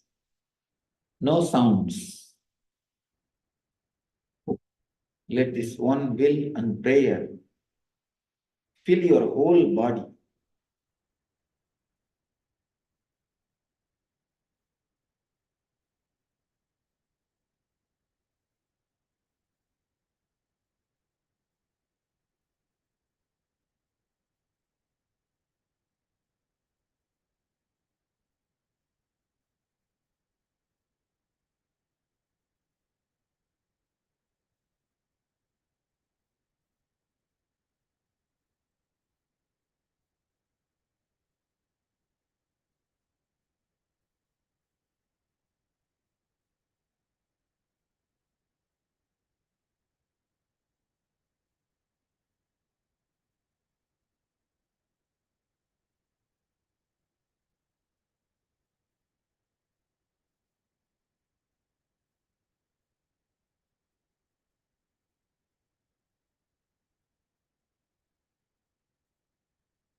Pray strong prayer. Let this prayer melt your heart. Let your heart melt with this one prayer. Eyes pour with this one prayer. Let your whole being vibrate with this one prayer.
Let this one prayer melt your whole being.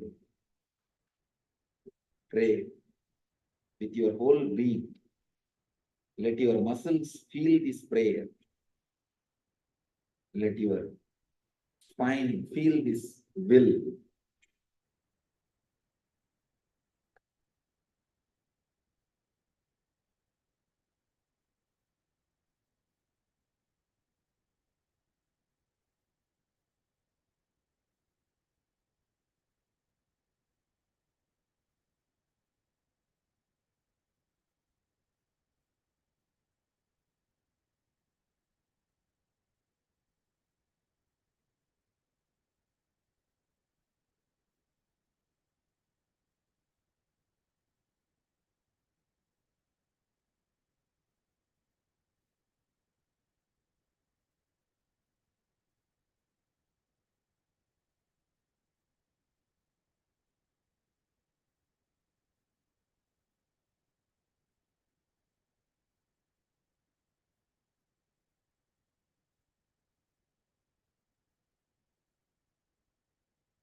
Of fluoride sediment.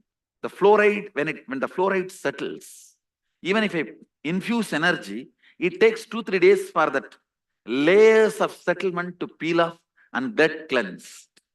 Not only that, when these neurotoxins settle in your system, you develop certain thought current. I call it toxic mental setup. I'll give you the example. Evening 6 o'clock, you will feel low mood. You don't know why. Every evening, 6 o'clock, you will feel the same low mood. How many of you experience this kind of things? That is what is called toxic mental setup. So, by awakening the Kundalini Shakti, pumping it into your third eye, I am breaking the toxic mental setup and toxins.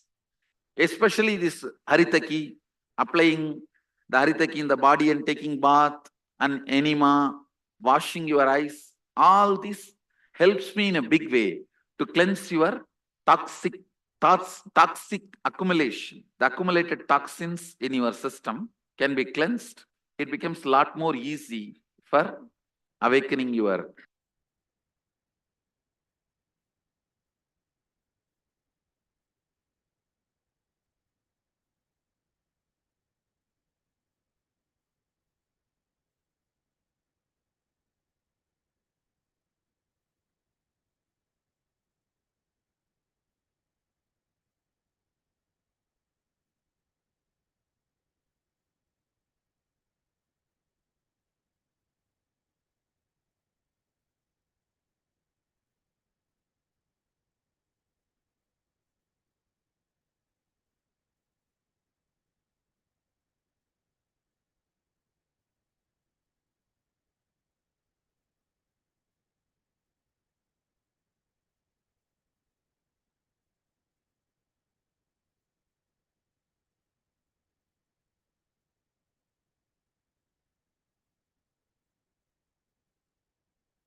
Yes, now we're going to learn about the initiation.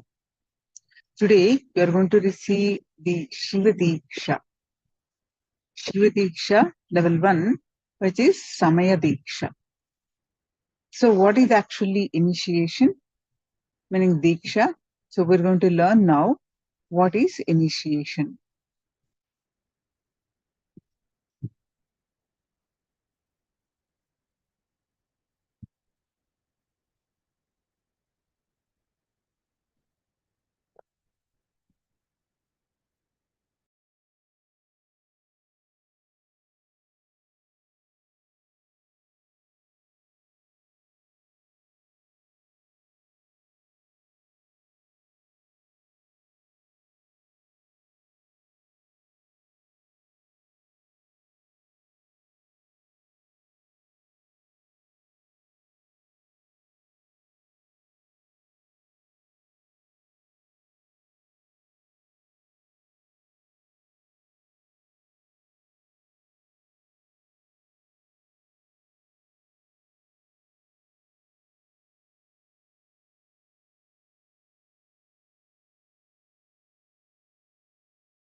Middle path.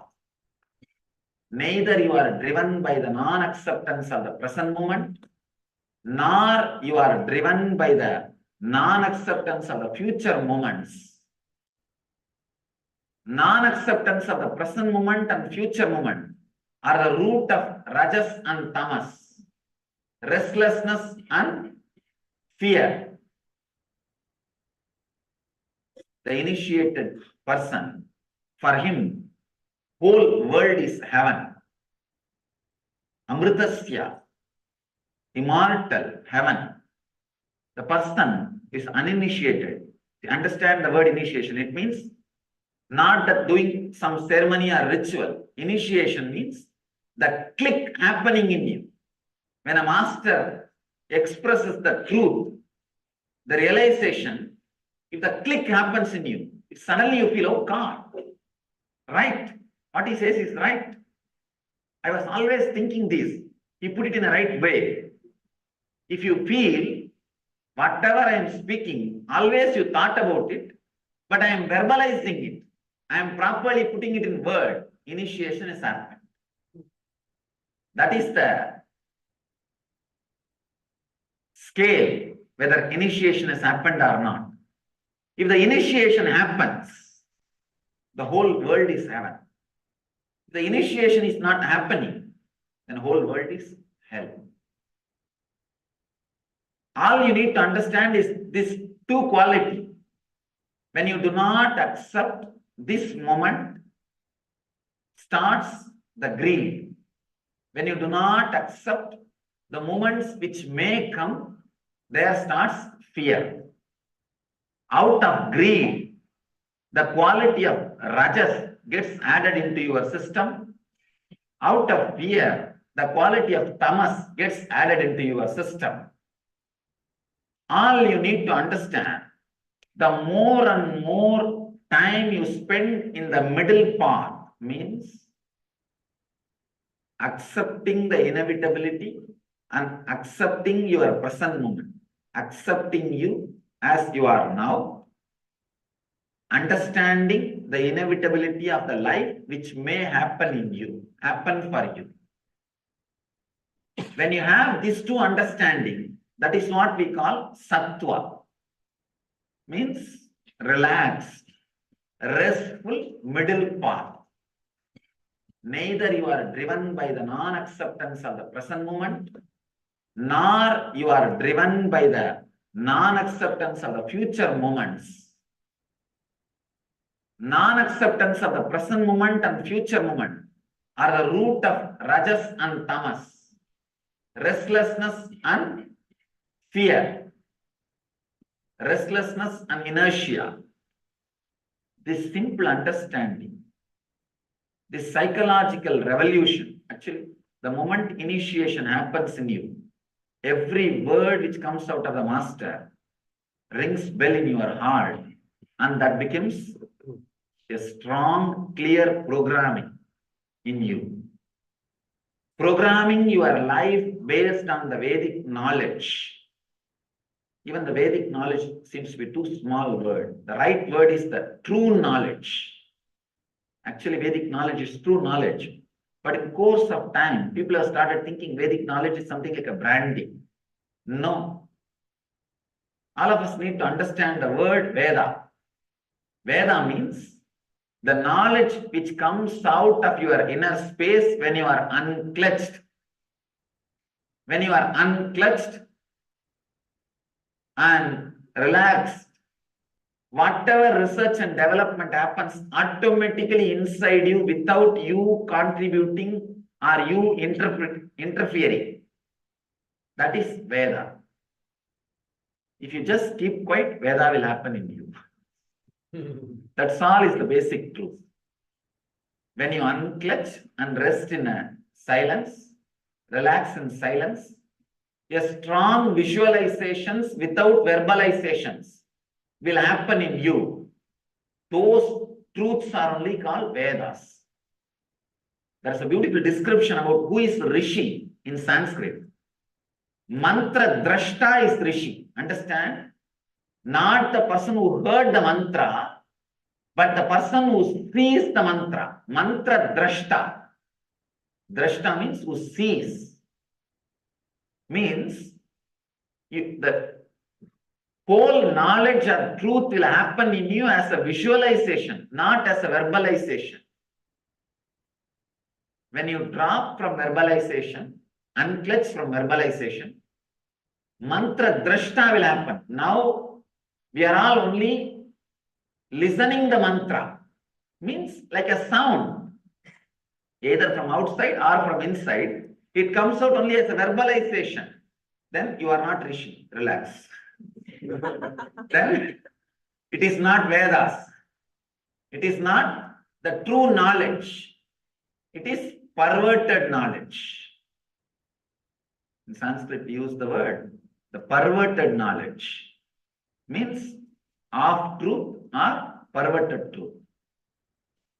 When you unclutch from the verbalization which is constantly happening, a strong visualizations beyond your verbalization will come out.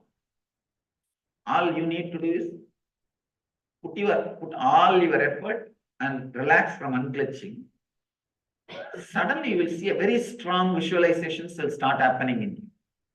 Those visualizations are only called as visions.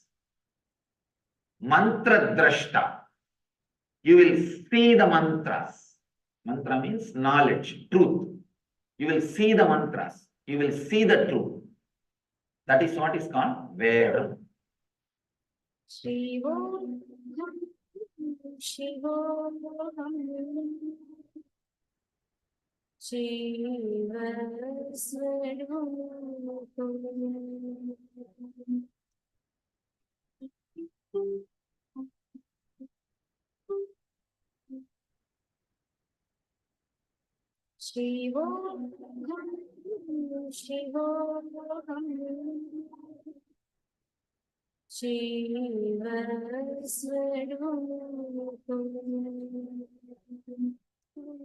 India has given birth to great Paramahamsas, mystics, saints, and divine avatars who have consistently delivered this world from darkness to light.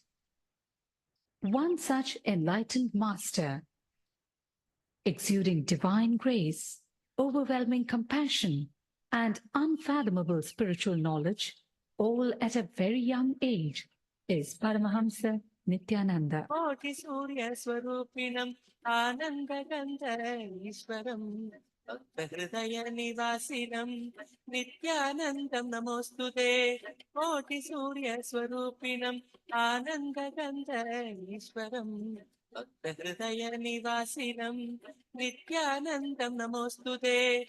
Nityananda was born as Rajashekharan, the second son of his parents Arunachalam and Lokanayaki, in the temple town of Tiruvannamalai, South India. 10 days after he was born, the family astrologer predicted that Rajashekharan would grow up to become a Raja Sannyasi and guide the world, something his parents were not happy to hear. At the age of 10, Rajashekharan was initiated by Raghupati Yogi. In his moment of initiation, Rajashekharan was blessed with a vision of Parashakti. He went home and carved the vision he had in soapstone.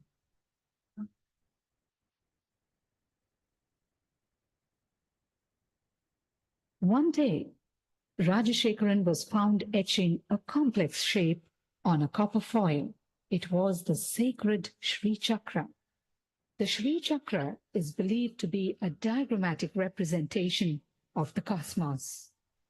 Sri Ramana Maharishi, Sri Ramakrishna Paramahamsa, and Sharada Devi were sources of inspiration for young Rajashekharan.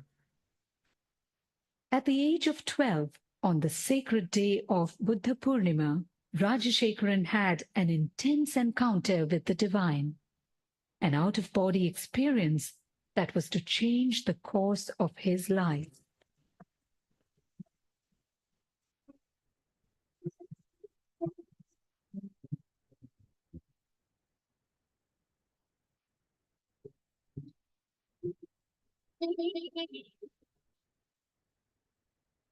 By his 17th year, Rajashekharan's spiritual quest became too fierce to be ignored. He left home on a journey of arduous self-discovery with no assurance whatsoever, but only a glimpse of the divine he received at the age of 12.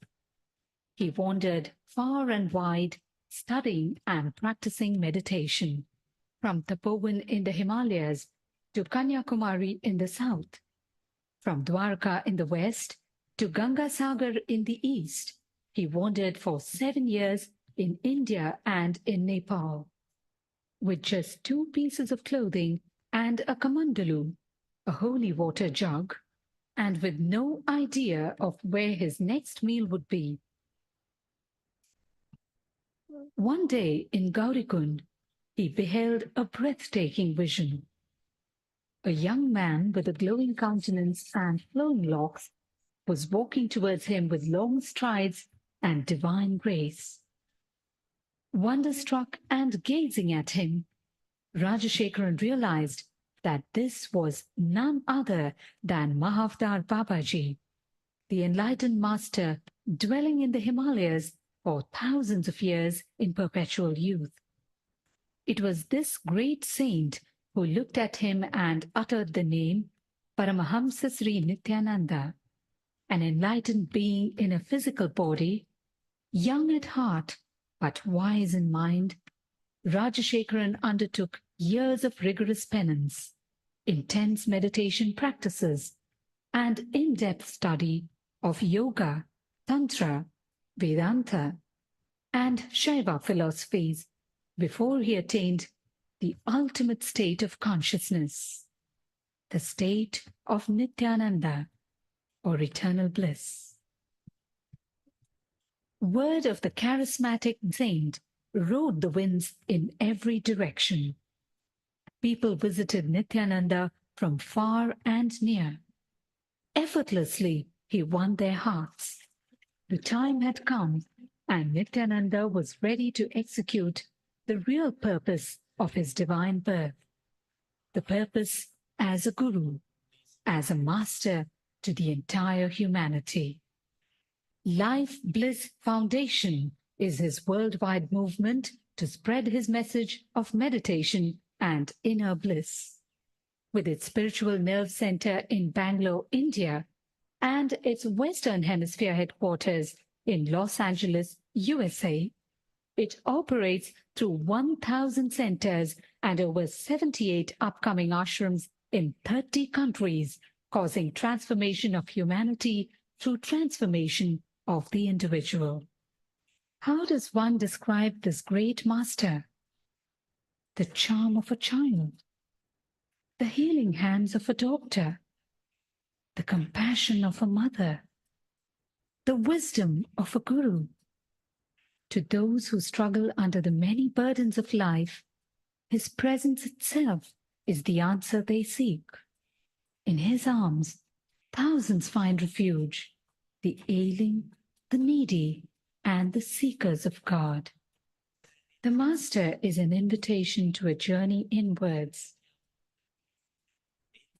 In his own words, just allow me to light your being, then you will know that you are pure consciousness and your being pure bliss. Yam Sharanam Gacchami, Dhyanam Sharanam Gacchami, Anandam Sharanam Gacchami, Nityanandam Sharanam Gacchami. Nityam Charanam Gacchami, Dhyanam Charanam Gacchami, Anandam Charanam Gacchami, Nityanandam Charanam Gacchami, Nityam Charanam Gacchami, Dhyanam Charanam Gacchami, Anandam Sharanam Gacchami, Nityanandam Sharanam Gacchami, Nityam Sharanam Gacchami, Dhyanam Sharanam Gacchami, Anandam Sharanam Gacchami, Nityanandam Sharanam Gacchami, Nityam Sharanam Gacchami, Dhyanam Sharanam Gacchami, Anandam Sharanam Gacchami, Nityanandam Sharanam Gacchami, Nityam Sharanam Gacchami.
Yes, Nityanandam, we welcome all the participants, everyone who is sitting here with us. I can see so many of you, so many new participants and so many old participants alike are here. So to all of those who have joined us newly, my name is Manitya Brahmayogananda and I'm Devi Manna. We welcome you all to this session. I hope we are audible to you. If any issues, please let us know. Yes, and it's really nice to be here with all of you in your journey of experiencing Swamiji and Paramashivoham. So I can see so many of you are here with us. Ma Parameshwari, Nityanandam Ma, yes, Nityanandam, Razvan Ayya, Nityanandam, Ma Elizabeth, Pony Done Ayya, Ma Wengzhu King, Nityanandam to all of you. Yes, so we all had a very beautiful session from Swamiji. Swamiji explained very beautifully about the whole science of how our blueprint matters, of what is seeking, how do we understand what seeking is. So I would request all of you sitting here to post your understandings. What clicked with you? What was your understanding? You might be facing some issues, some problems, any incompletions, whatever you are facing. What is the solution which you felt from what Swamiji explained? What is it which you felt would really help you? All of you can take a minute to go ahead and post on the chat. On this chat, you can message and share what did you understand, what is your click. It'd be very nice to hear from all of you. And I would also kindly request everyone who is not on the camera to please come. I can see a few of you are off the camera. You'll see how much of a difference it makes when you come on the camera. Because Swamiji has actually Swamiji has actually said that the whole session, the reason why we sit in the Zoom, in the session, is because the Nayana Diksha happens. It is where Swamiji's own energy falls on each and every single one of us. So when you are on the camera, when you're in front of the camera, you experience that entanglement. So I would request Ma Vidya Rupan, Ma Chen Zio Fang, Ma Pasley Gordon, all of you, if you could come on the camera, you'll really find a difference. It will be really nice. Yes, so you can all post your understandings, your clicks. Yes, thank you, Ma Kunyi Cheng, for coming on the camera. Yes, so Swamiji very beautifully explained. Just like how, if maybe you take a few weeks off, a few days off, and you might gain some weight, or you might become overweight. For that, you work for 3 months, 4 months, 6 months to reduce and bring your body back to shape, bring it back to balance. In the same way, the samskaras, which are the engrams inside you, once too much of that is accumulated, we have to work in the same way to complete them, to reduce them. See, our body weight is something which everyone sees around. So we feel compelled to get into shape, to feel fit, and to go to the gym. But the samskaras, the engrams, is something deep inside us which nobody sees, which nobody would really understand. So we don't feel compelled to actually work on it. But that is the most important thing. That is what shapes us inside and outside. That is why it is very important that we work on it. Swamiji has actually explained this engrams, the samskara which you hold inside is so powerful that what you hold, the cognition you have inside, equally you will attract that kind of situation outside. If someone is filled with the self-pity, they're wallowing in self-pity and sympathizing themselves and having the victimhood feeling, that is what they attract outside. They will attract the people who abuse them, who disturb them, who disrespect them, and that is the environment they will have. But on the other hand, if someone carries the blueprint of expanding, being positive, and enriching people outside, that is what they will attract. That is the reality, that is the situations which they will attract. All of this is only because of the blueprint which we have inside us. What is that core cognition which you carry? How is it that you respond to situations? Your first response, the first thoughts which you get, that is the blueprint inside you.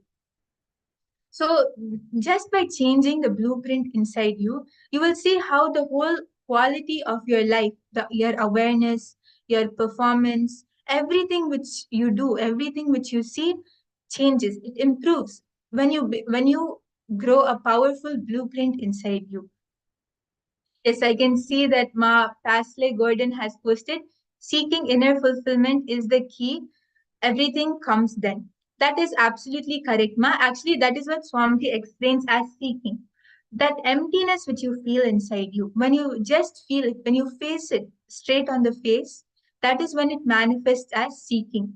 And that is the path, that is the way you can change the blueprint inside you. Because only when you have the seeking, you become aware of the blueprint which you have to change.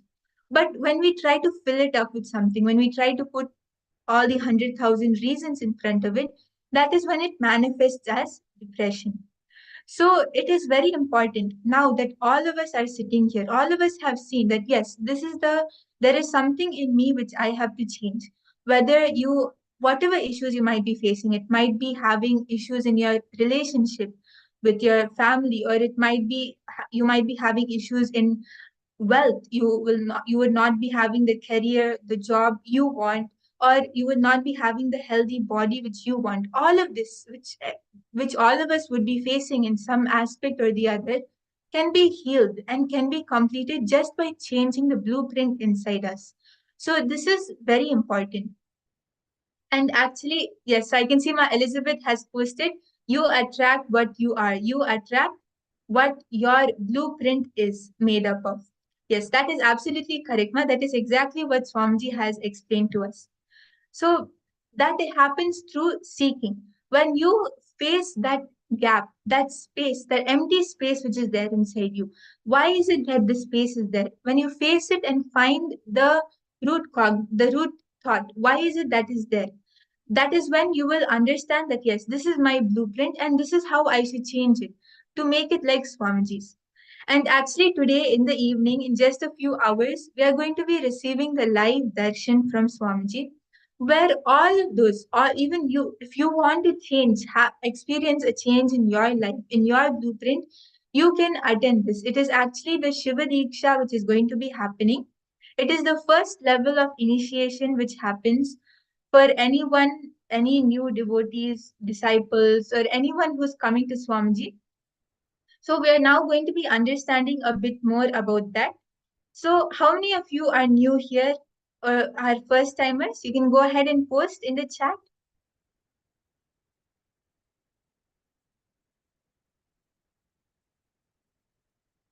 Okay, yes. So Ma Parameshwari has posted, Nityanandam, I want to change the blueprint inside me to improve my life, to improve my relationships. Yes, you can actually do that, Ma. You can actually experience this change.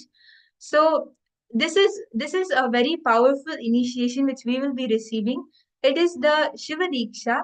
So we are now going to be understanding a bit more about it. This is basically where, when you receive this Shiva Dīkṣā, this initiation from Swamiji, Swamiji will take out your whole inner space, your cognitions, root patterns, blueprint, everything which is there, all the engrams, samskaras, everything which is there inside you, and replace it with Swamiji's, with his own biomemory. Swamiji will change the very muscle memory and biomemory inside you. That is the Shiva Dīkṣā. That is what Shiva Dīkṣā is in one line, if we can say. Because our inner space, the blueprint which we carry, is like the software which decides how our life will be. Just like how, if you see a laptop, the most important thing is the CPU. It is the motherboard which is there. That is what decides how the whole laptop functions. If that is not working, if the blueprint of the laptop doesn't work, the whole laptop is useless. In the same way, our inner space is the core, is why our whole body functions, and how we manifest our space to be. That is how we will manifest the surroundings around us. That is how we will manifest our reality. So that is why building our inner space on the powerful cognitions, on the truths, on the understandings about us, about world and about life, can either make us enlightened and manifesting all the powers and possibilities, or can make us feeling depressed and left out. That is the importance of our inner space. So whether you are experiencing issues in your relationships, in wealth, health, in your life, everything, just by correcting that inner space inside you, you can change all of this. And that is what Shiva Dīkṣā is. It is all about shifting the way you function from the very core of you, from the powerless cognitions to the powerful cognitions, becoming like Swamiji. And Paramashiva actually very beautifully explains this in the source scriptures. These are the Shastra Pramanas, which are the source scriptures of Hinduism. They are the eternal, unchangeable truths. So Paramashiva actually says, Diyate jnana sadbhava shriyante pashuvasana danakshapanna samyukta Dīkṣā te neha kirtita, dīyate jnana sadbhava, kshiyate cha malatrayam, dānakshappana dharmitvat, sadiksheta vidhiyate. Paramashiva explains that the action which bestows enlightenment and destroys the three impurity bondages of the self, which is the anamavala, karmamala, and the mayakamala, which is feeling bettled karmic baggage and forgetfulness of one's ongoing state, is called diksha. So when the avatar, when the guru, when Swamiji bestows that enlightenment to destroy these three impurities, that is what is called diksha, which the literal translation means bestowing liberation. And it is called so because that gives enlightenment and also takes away all your bondages, all the powerlessness, all the engrams which you are holding inside you. Because Swamiji actually explains, till a certain extent, we can do the work, we can do the completion, we can break the powerlessness inside us. But after a certain extent, only the Guru can do it. To give us that ultimate space of enlightenment, it is the Guru's job. And that is what the Shiva Dīkṣā does here. Please understand. Each is beyond, we can comprehend. We are ready for us to receive these powerful teachings, to receive these diksha from here. Please understand, for us to work on these powerless cognitions, for us to get that powerful cognitions, those cosmic truths, as our core cognitions, and for us to get that blueprint as the blueprint of the cosmos. It may take ages, or it may take janmas, births after birth. But just because of this one initiation today, that Swamiji will be giving to us, Shiva Dīkṣā, we will see how simply so many powerless cognitions and limited cognitions, which are responsible for the experience we are having in life, they will be just deleted. And those powerful cosmic cognitions will be inserted inside us. And that will become our new. So please do not miss this initiation, and do invite your friends, your family to this program, and they can also come, attend this program, attend these initiations, and receive this Dīkṣā. See, and if we are to understand this Shiva Dīkṣā, also known as Samaya Dīkṣā, what is the meaning of Samaya Dīkṣā? Mayam, in the Samaya, Mayam means me, mine. It is the Mamakara, the first person, the identity which you hold about yourself. And Samaya means making it divine. So making that identity of yours, making the me of inside you divine, making it in the space of Paramashiva, in the space of Swamiji. Because Swamiji explains that the root cause of all suffering and all pain is the idea which you carry of I and mine, which is the Mamakara, the me. So when you make that itself divine, when you make that root cause itself divine, making that aham into shivoham, that is what the Samaya Dīkṣā does. It makes you divine from your very root cause, from your I, the identity which you have, which you hold about yourself. So actually what would be happening in this initiation, in this ritual is, you will be receiving a spiritual name. I think many of you would have seen, right? Swamiji will be giving the spiritual names in the initiations and in the satsang. So you will be receiving a spiritual name, which is like your secret code. As Swamiji said, it is basically the pathway of reminding yourself that you are the ultimate, you are Paramashiva. So the spiritual name which Swamiji gives, it's actually according to your purpose of life. What is it which you will become? Which aspect, which space of Paramashiva will you manifest? So if you get like a name of Paramashiva or a name of Bhagwan Vishnu or a name of Devi, whatever name you get, that will constantly remind you of who you should manifest, how you should be, and how you should hold yourself from your innermost, deepest core of you. Yes, so if any of you have any questions or doubts, feel free to post in the chat.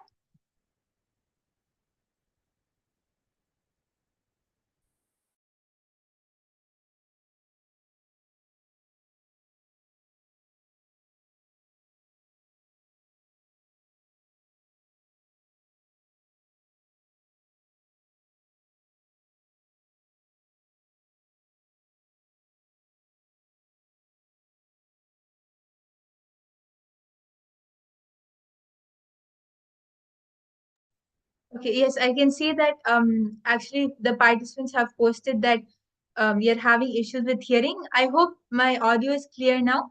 Ma Elizabeth and all the other participants, I hope all of you are able to hear us now.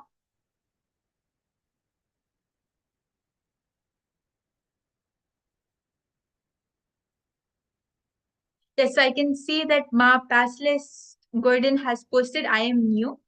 Yes, so I think you attended the demo in the morning, Ma. I remember you came for consciousness over matter. Yes, so actually, Ma Passless Gordon, just if you just attend, sit for the sessions and sincerely attend, you will see how you can experience a breakthrough. For whatever issues you are facing, whatever difficulties you are facing, you will experience a breakthrough.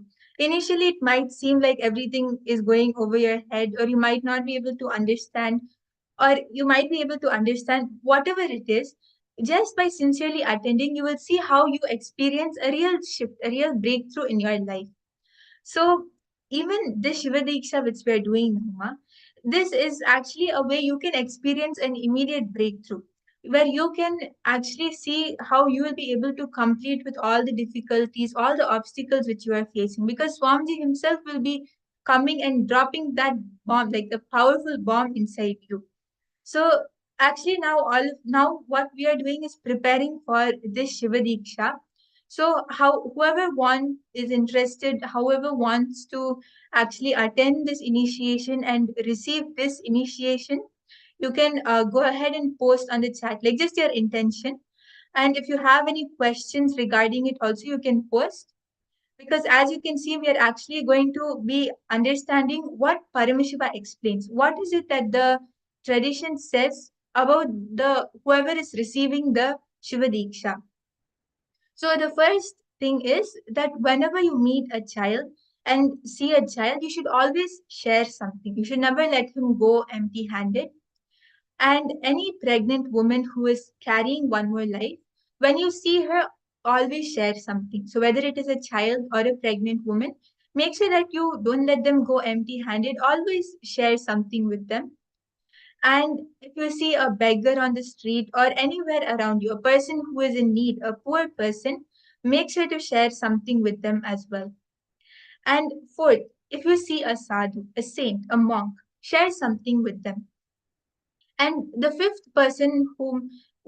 thing is, you should not go and meet empty-handed. You should always give something. That is the space of the Guru. Always giving, in that space of giving.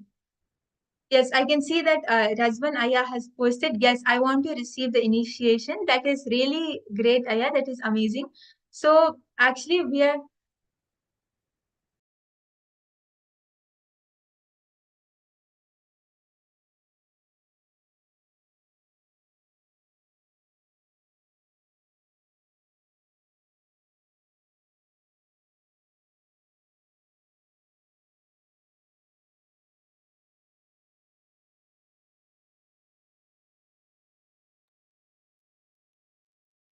Yes, so I can see that Razvan Aya, you have posted that yes, I want to receive the initiation.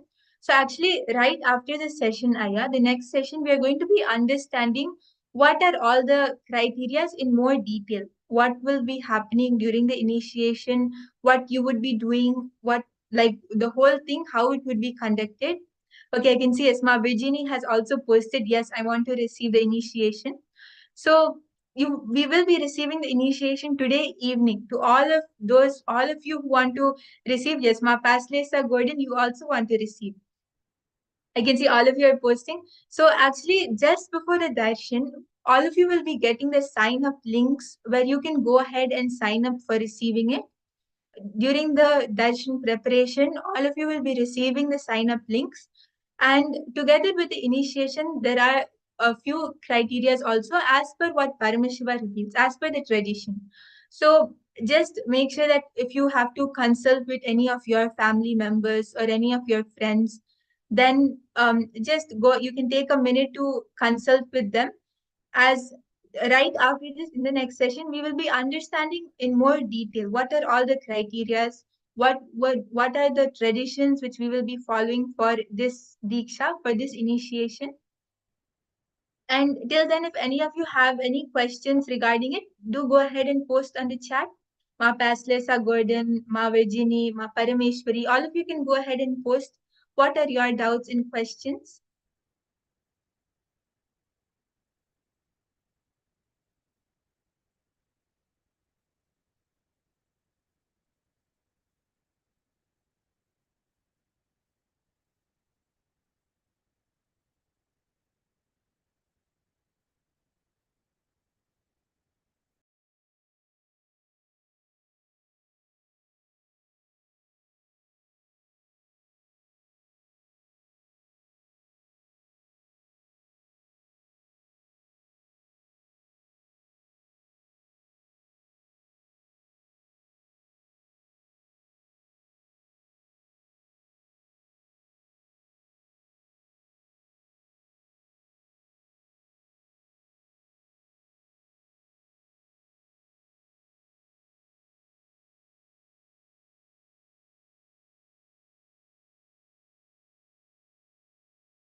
Yes.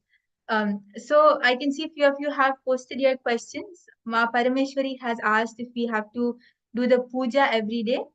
Yes, so actually it is the Guru Puja and the Shiva Puja which we will be doing, Ma.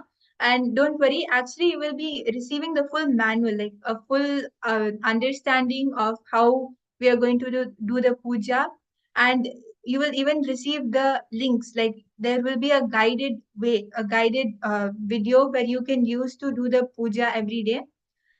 And Ma Paslesa Gordon, you have asked, I don't understand how to receive the initiation. Yes, so actually, this is just an introduction, Ma, explaining what the Shiva Dīkṣā is about. But before the Diksha, before the initiation today, we will be understanding in detail how is the initiation going to be received and what would you have to do, what would be happening. Everything will be explained, Ma, so don't worry. And basically, what would be happening is you will be sitting here only in the Zoom, and just make sure that you are on the camera, and Swamiji will actually give the initiation.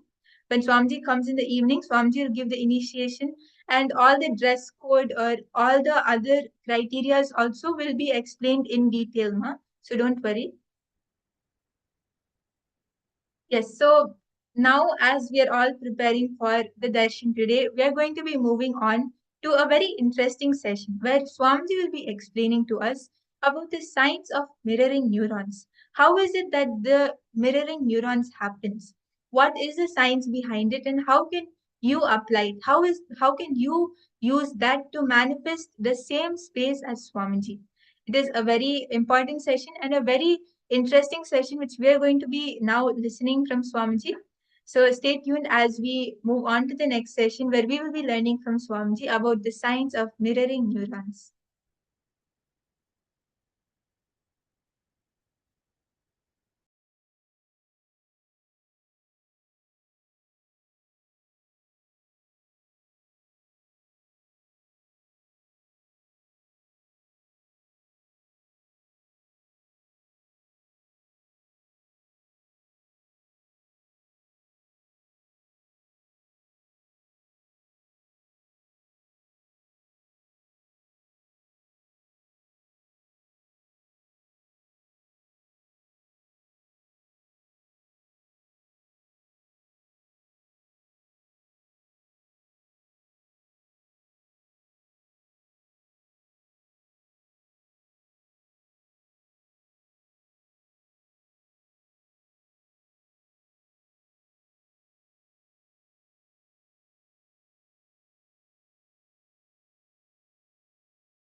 Yes, I request all of you, please stay connected. We are having glitch.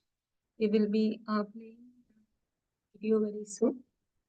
So as we are getting ready for the first initiation, especially all who are new, please understand, after birth, your being has been waiting to receive this initiation. So do not miss a single session. Do attend every single session, and let's all get ready for the final initiation and darshan.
Actually, this session, which we will be listening from Swamiji, is where you will understand how the mirror neurons, they are very special neurons present in the human brain. All of us have them. And when we learn how to activate them and how to use them in the right, powerful way, they can observe and mimic the actions of Swamiji's own neurons, of the avatar's own neurons, the Swamiji's own neuron activity just by us looking at Swamiji, just by gazing at Swamiji, we will be able to mirror that same neural activity, the same powerfulness, the manifestation of powers. Everything will happen just by the science of mirroring neurons. And this has been scientifically proven before, where two people were made to sit in front of each other and meditate. So at that time, what happened was they just sat for like 5 or 10 minutes and they were meditating in front of each other. Then after that, they were made to go to two separate rooms. And just one of those people, so the scientist went into one of the guy's room, and he just like shone a torchlight on top of his eyes. So when the light was shined on top of him, a certain neuron in his brain was fired. The neuron communicating to the brain that there is light falling on my eyes. And at the same, the neural activity which happened in his brain, at the time it happened, and the exact thing which happened is what was mirrored by the guy in the other room. That the second person had no idea of what was happening, if something even happened at all, when it happened, what happened, he had no idea. But the exact neural activity which happened in the first person's brain when the light was shone, that is exactly what happened in the second person's brain. It happened at the same time, and his brain gave the same reaction as the first person.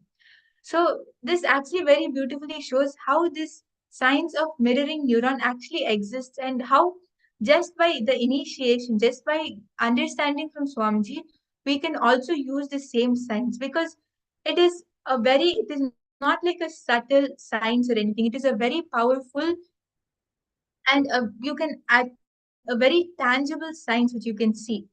You will actually see that Swamiji explains. Another example that Swamiji gives is when you run a marathon, you might be running for uh, you would be running for a long time, and the breathlessness which you feel, what you would feel inside you after running, that is the same thing which you will feel after getting the initiation, because that is the level of activity happening in your brain. So it is not something only in the subtle level or in the mental layer, but you will even experience it physically. So let us now enter into the session where we will learn how to use this science from Swamiji himself.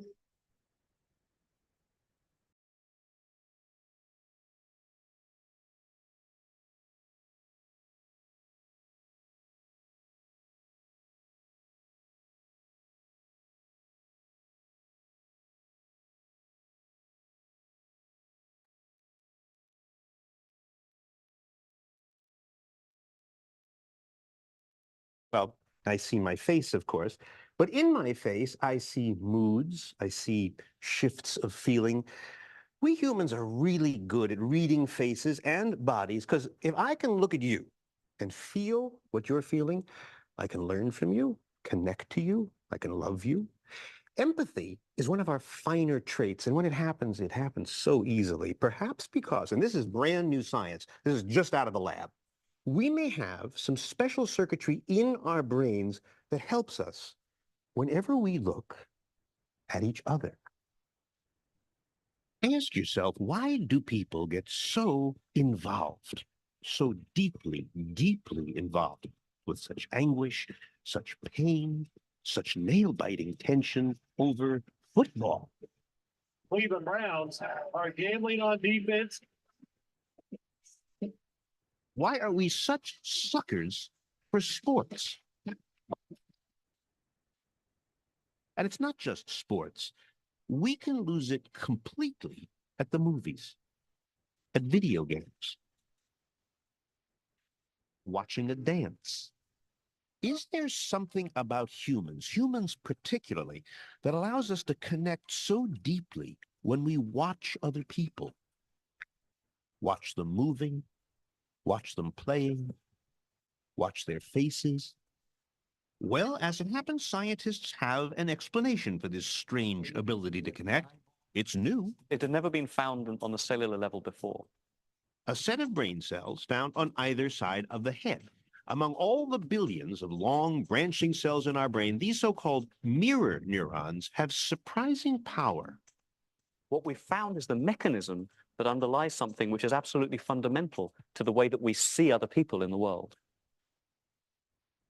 And it began entirely by accident at a laboratory in the lovely old city of Parma, Italy, where a group of brain researchers was working with monkeys. And they were testing a neuron, that's a brain cell, that always fired, made this sound whenever the monkey would grab for a peanut. So the lab had all these peanuts around, and whenever the monkey made its move, the neuron would fire. Scientists thought, now here's a neuron that is essential to motion. It's a motor neuron.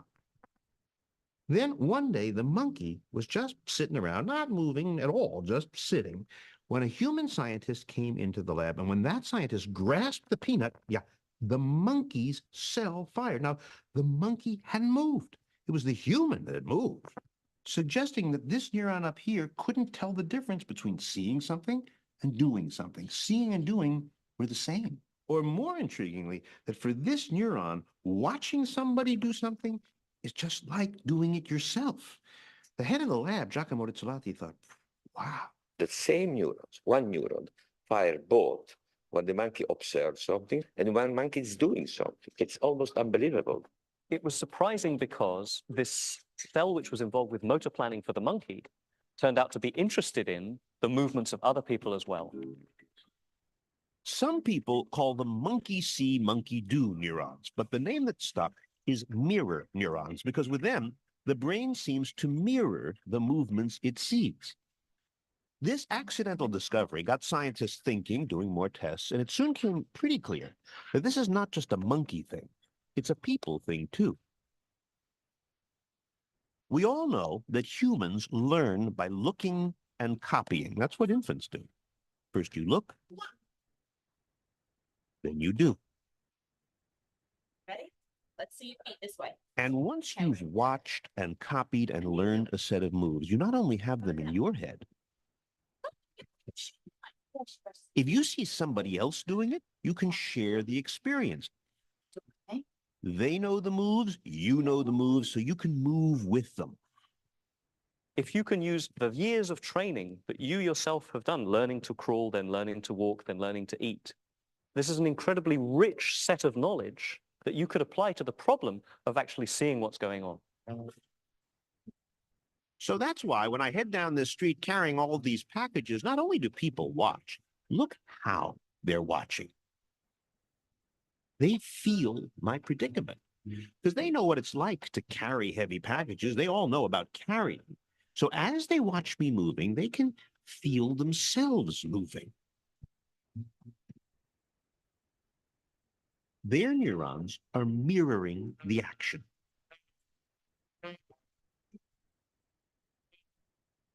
These neurons may be the brain's way of translating what we see so we can relate to the world. The mirror system is the way that you tap into, the way that you harness your own abilities and project them out into the world. And people are really good at watching and translating what we see. Like with just 13 moving dots, that's all there are here, you'll have no trouble recognizing these very ordinary activities. What's more, tests have shown when a person sees a movie like this of his own movement, he'll recognize it immediately as his own. And that's why sports fans tense with the action and wince and leap, because if you know the game, then your neurons are firing as if it's you playing, giving a whole new meaning to the phrase armchair quarterback. That's why it's so easy to be a sports fan. But there is more, suggests UCLA professor Marco Iacoboni. He thinks mirror neurons tie us not just to other people's actions, but to other people's feelings. So the idea was to try to figure out how the emotional system and this motor system are connected together. We're going to go in the scanner. What you're going to do is To demonstrate, he put me into this very powerful fMRI brain scanner that can peer into the brain while it's working. And he gave me some goggles so he could show me pictures when I was in there. So you can see here the eyeball of Robert. And once he had a good view into my brain. Nice looking brain. Thank you. Robert, you're not supposed to talk when we scan you, all right? Sorry. Then he said, okay, I'm going to show you a bunch of faces. And for each face, I want you to imitate it. So I did that. Then he recorded my brain while I moved my facial muscles. We're going to do right away another one. Okay. Then he said, okay, same faces, but this time, don't move a muscle. Just look. So I looked. When we checked the results, oh, there's my brain. I've never seen my brain before. This is your mirror area. Iacoboni says that the part of my brain that's working when I make a face, the same part gets busy when I see the face. Plus, when I was looking at these faces, I remember feeling extra uncomfortable, kind of bad. But when these faces came on, I felt better, almost happy. And in fact, at the moment I was looking at the happy face, my brain, and this is my brain, in that instant, see the red area here? It shows activity in the happy emotional part of my brain. And when I was imitating happy faces, look, I get even a bigger response. This, says Iacoboni, is a consistent result. Mirror neurons, he believes, can send messages to the limbic or emotional system in our brains. So it's possible these neurons help us tune in to each other's feelings. That's empathy. We strongly believe that that's a unifying mechanism that allows people to actually connect at a very simple level. You're saying that there's a place in my brain whose job it is to live in other people's minds, live in other people's bodies. That's right. Oh, darling, I'm going to die. Don't let me die. Yeah. And great actors instinctively know that if they put feeling and drama into their bodies, Hold me tight. Don't let me go. their faces, Don't go out there alone. we will respond. Die. You're too brave to die. What actors are expert in is using their movements to inspire feelings in the people watching. These are the experts in the mirror system. We are intensely social creatures. We literally read other people's minds. I don't mean anything psychic like telepathy, but you can adopt another person's point of view. When you put it together, what do you think it's going to be? So if mirror neurons help us connect emotionally, what about people who have trouble with this? Kids like Christian, who has autism. Why do you like Legos? It's been known for some time that children with autism could be quite intelligent, but have a profound deficit in social interaction. There he is. Christian can speak and read and write, but like many kids with autism, he will avoid eye contact. He often misunderstands questions. So, Christian, can you tell me what you did in school today? Doing well. You're doing well? Everybody wants to know what exactly causes this. So Dr. Ramachandran and his graduate student, Lindsay Schenk, designed an experiment. So we're going to be reading your brain waves with this cap. They recorded brainwaves while the kids opened and closed their hands, and while they looked at a movie of somebody else's hands. For most people, the brainwaves look the same either way, whether they're doing or seeing. But for kids with autism, the wave changes, suggesting possibly that autism may have something to do with broken mirror neurons. Their brains may indeed be different in that regard, and they may have deficits in the mirror neuron system. But we don't know this for sure yet. There needs to be additional work needs to be done using brain imaging. But what we do know, says Ramachandran, is that healthy human beings are intensely social. More than our cousins the monkeys, we invent ways to connect. We invent dances and handshakes and games to play. We eat together, we meet, and we talk. We talk a lot. Get away. Everybody's interested in this question. What makes humans unique? What makes us different from the great apes, for example? You can say humor, you're the laughing biped. Language, certainly, okay? But another thing is culture. And a lot of culture comes from imitation, watching your teachers do something. And here, V.S. Ramachandran makes a big leap. He has proposed that at a key moment in our evolution, this is his guess, our mirror neurons got better. And that made all the difference, he says, because once we humans got better at learning from each other, looking, copying, teaching, we could do things the other creatures couldn't. In other words, if you are a bear and suddenly the environment turns cold, you need a few million years to develop polar bear type layers of fat and fur. It would take many, many, many bear generations to select for furrier bears. But, says Ramachandran, if you're a human, you watch your father slaying another bear and putting on a fur coat, skinning it, using that as a coat. You watch it, you learn it instantly. Your mirror neurons start firing away in your brain. And you perform the same sequence, complicated sequence. Instead of going through millions of years of evolution, you've done it in one generation. And while no one's claiming that mirror neurons are the key ingredient that makes us different from other creatures, what these neurons do suggest about us seems almost self-evident.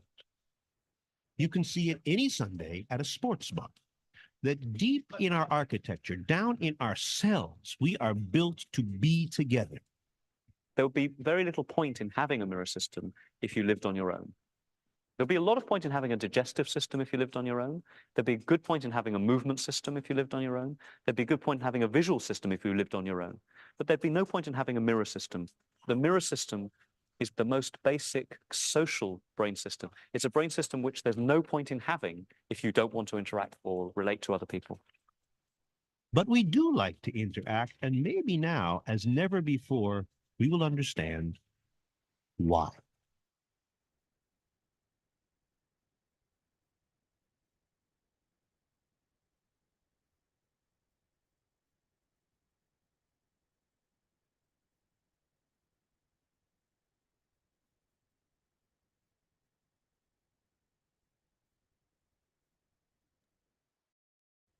Yes, so we all just very beautifully understood the science of mirroring neurons.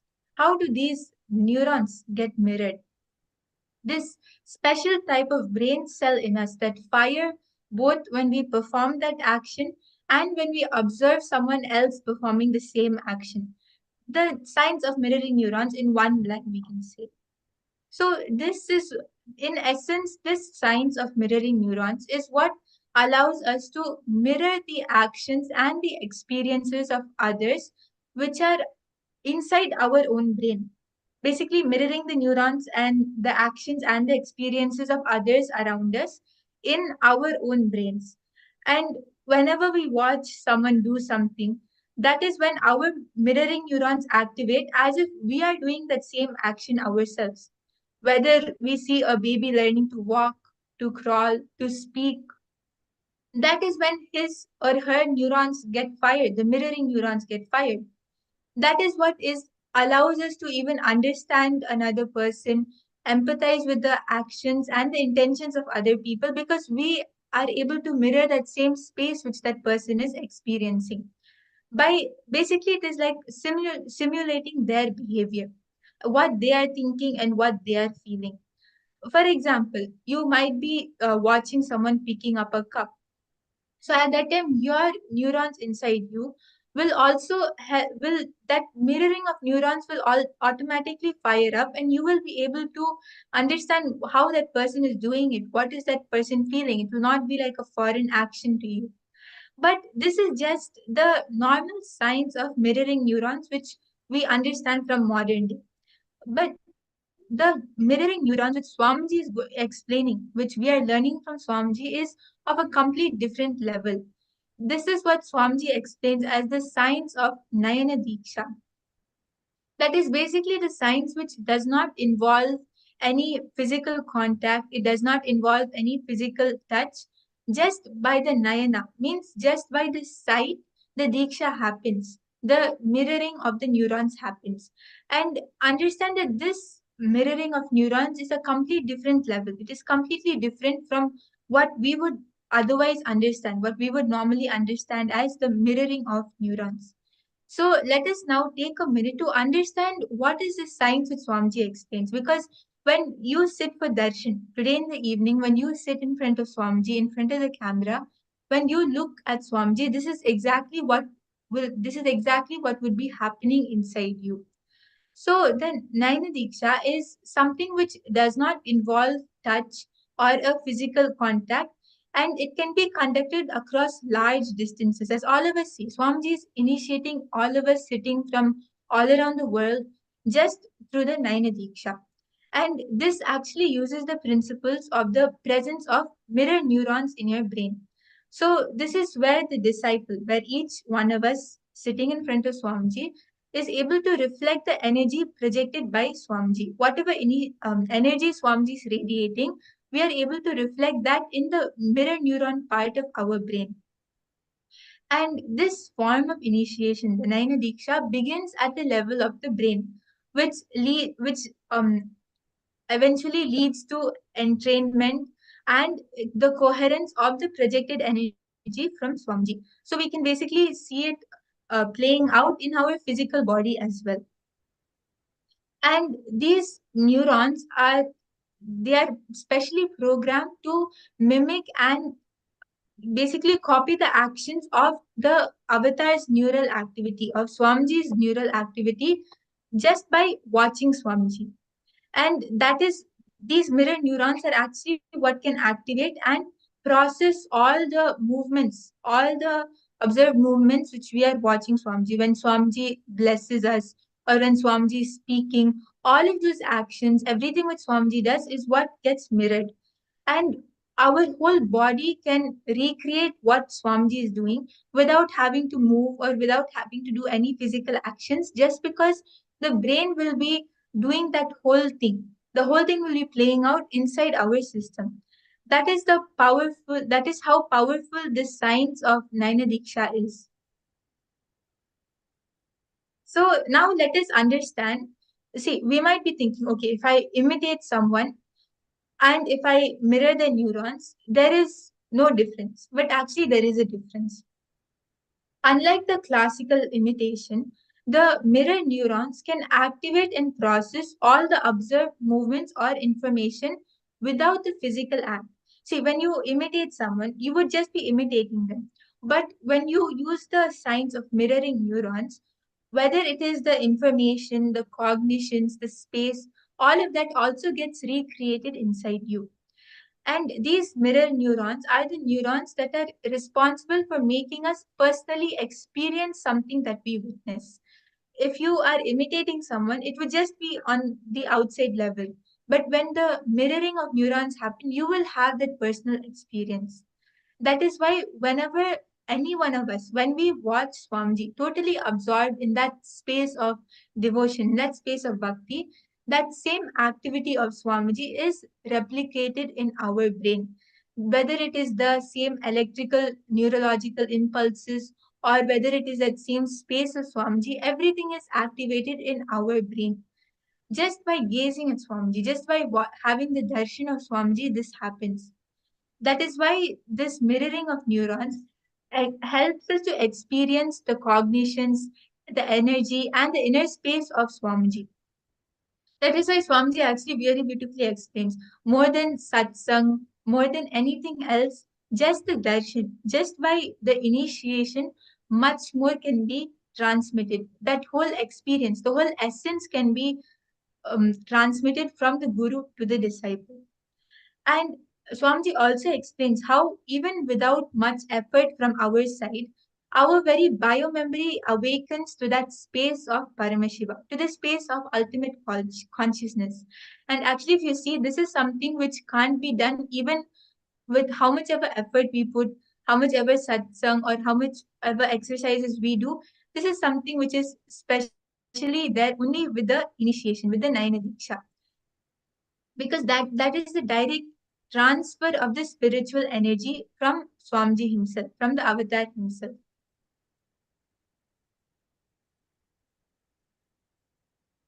So understand that when you sit for darshan today, just hold this space inside you that yes, I am mirroring that space, having the Nayana Dīkṣā from Swamiji. The most effortless and the most blissful way to raise your frequency to that of Swamiji.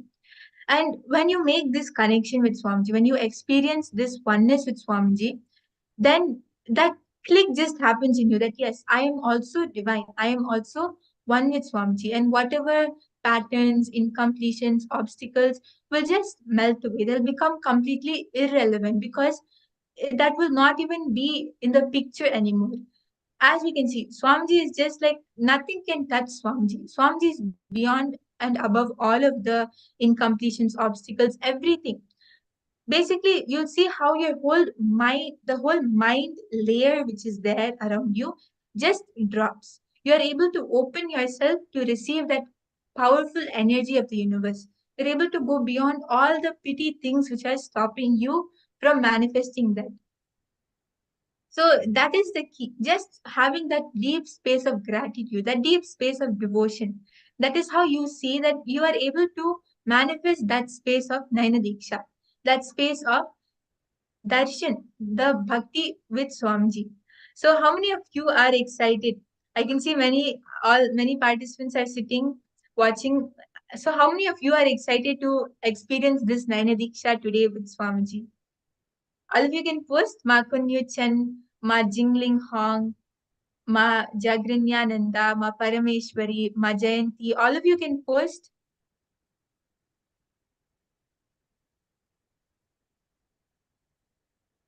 Ma Virginie, Ma Paslesa Gordon. Actually, we'll see Ma when today morning, when whatever issues you are facing, whatever you want to heal inside you, Ma, just by this Nayana Dīkṣā, just by this mirroring of neurons, everything will get completed.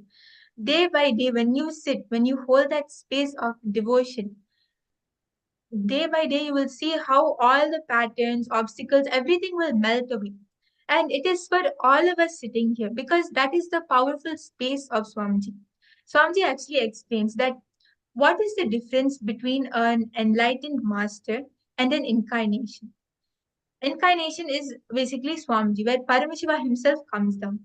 So an enlightened master can give us techniques, meditations, kriyas, exercises, which when you continuously practice it, when you rigorously practice it, you will get that experience of enlightenment or you will experience the liberation.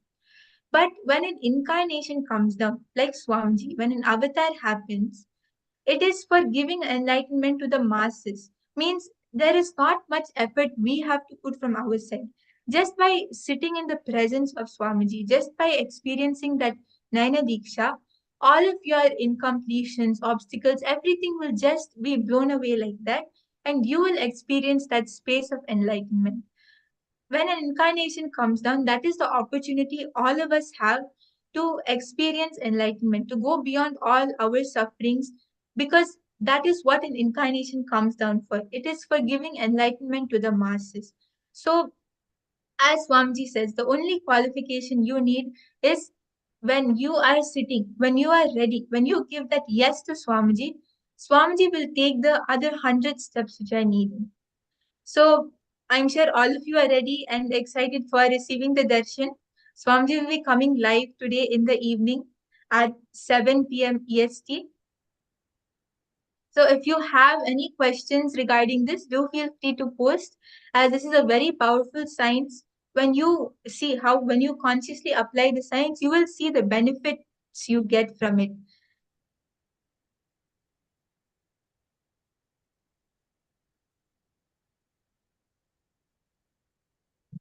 So any questions, any doubts, you can go ahead and post in the chat.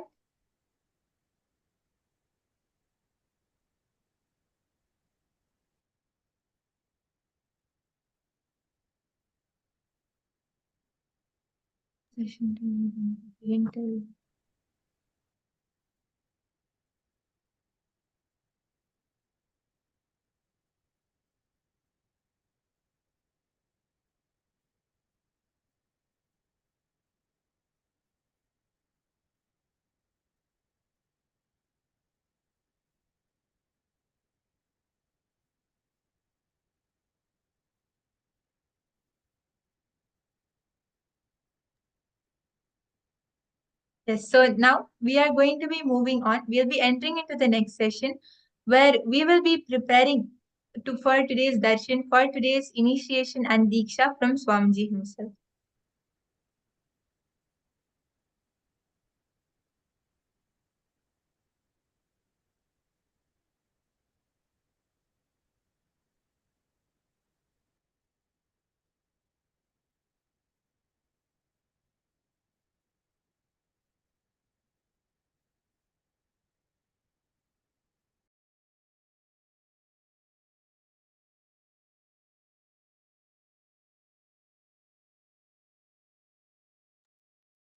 Yes, Nityananda, everyone.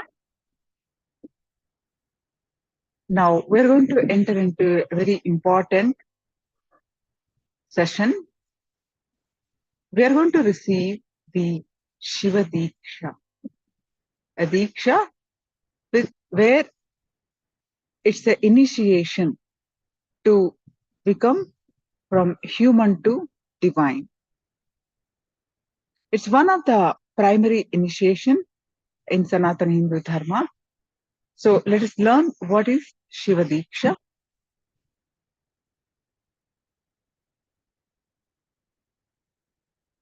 How many of you are attending for the first time?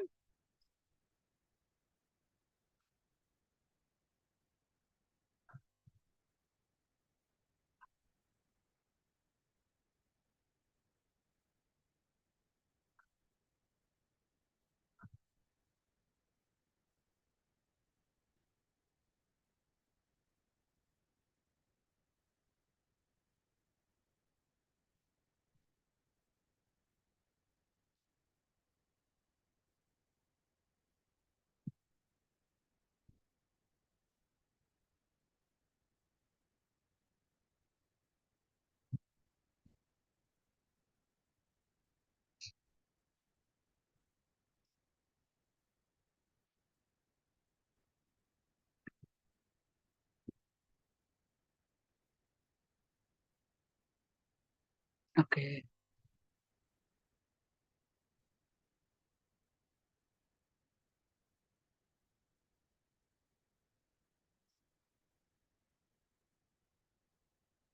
Yes. So we're going to understand about the Diksha, the Shiva Dīkṣā.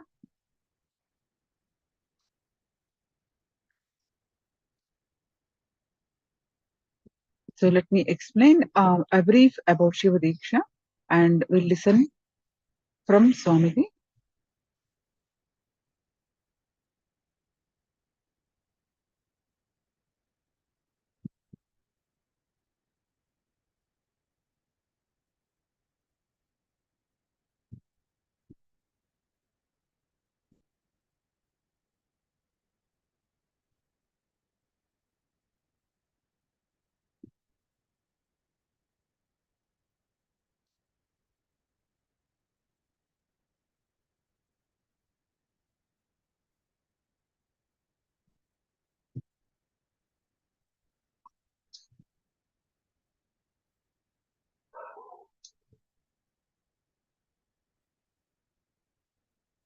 So our inner space is like a software which decides how our life will be.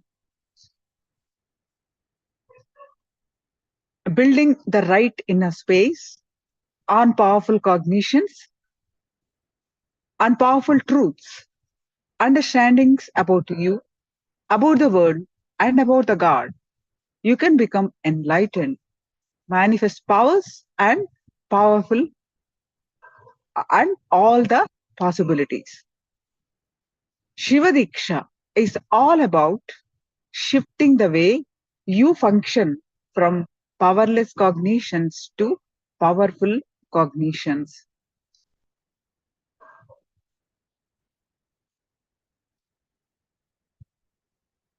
So Shiva Dīkṣā is of two levels, level 1 and level 2. Both you will receive in this program. Level 1 you are going to receive today, Shiva Dīkṣā level 1. Shiva Dīkṣā level 1 is also called Samaya Dīkṣā. So Mayam means mamakara. I, me, mine, what is there in me? Me. Always me, mine. Samaya means make it to divine. Maya means human. Mamakara. Me, mine, like that. Samaya means make it into divine. That Mayam, making it to divine, is Samayam. The real cause of all our suffering, pain, is our idea of I and mine.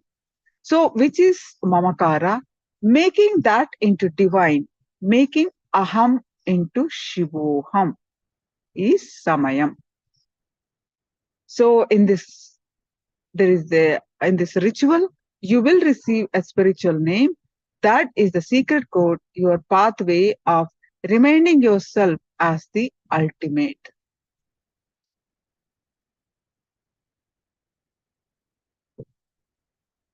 So now let us understand what is Shiva Dīkṣā is all about.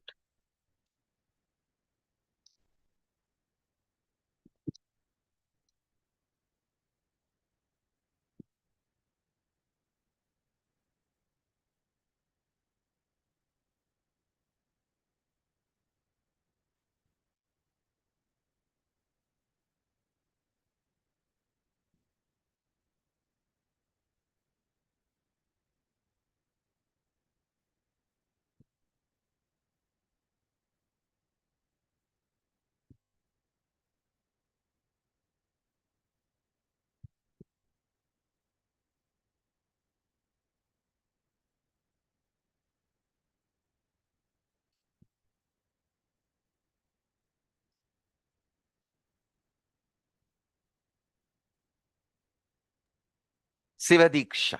Just internalize these few important understandings. Our inner software, you call it mind, you call it intelligence, you call it any name you use. In Sanskrit, we use the word mana, chitta, buddhi, ahankara. All these words put together, I call it as inner software. The inner software you carry functions based on certain patterns and cognitions and understandings. That inner software can be binding you, torturing you, harassing you, abusing you more and more if it functions based on wrong content, wrong cognitions, powerless cognitions, abusive cognitions. If that inner software functions based on powerful cognitions, right cognitions, intelligent cognitions, it can liberate you. Understand? The inner software you are carrying, if that software functions on the right programming, powerful cognitions, it can liberate you and make you manifest powers and make you enlighten.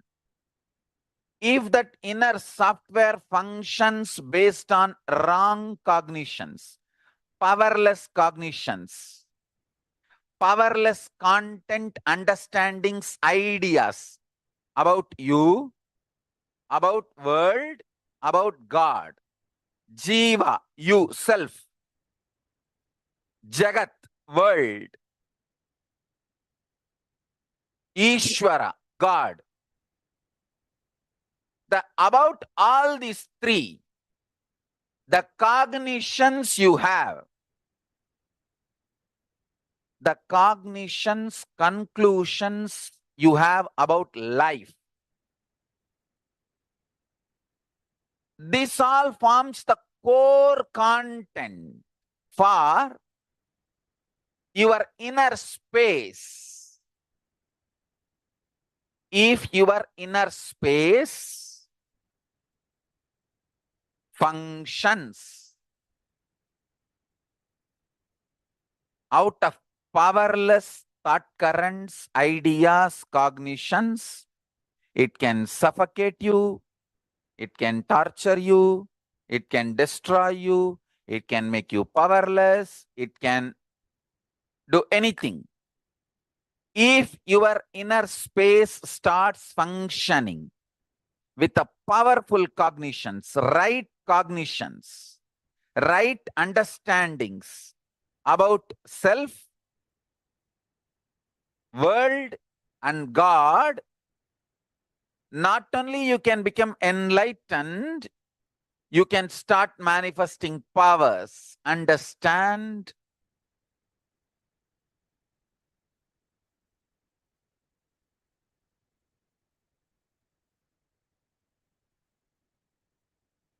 Shiva Dīkṣā is all about shifting the way you function from powerless cognitions to powerful cognitions. That's all. Shiva Dīkṣā is the way to shift you from functioning from powerless cognition space to powerful cognition space.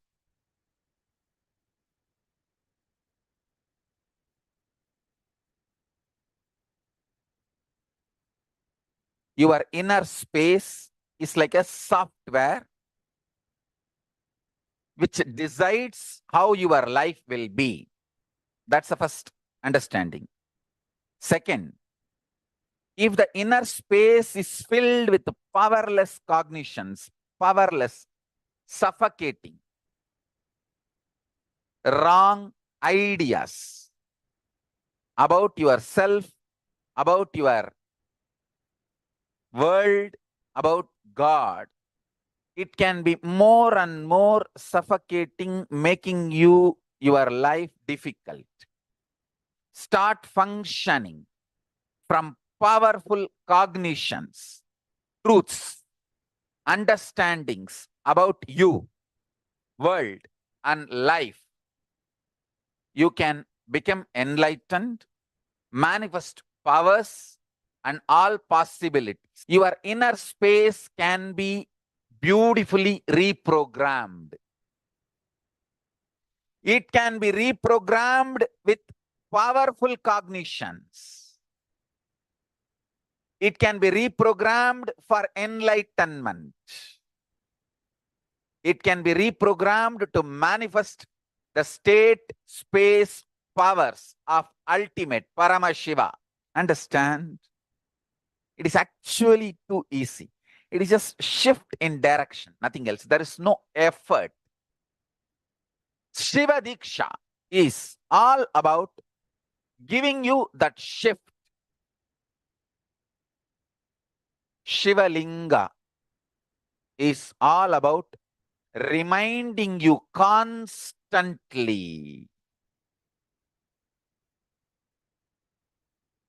that shift and making you start living, manifesting that shift, enjoying, entertaining that shift inside you.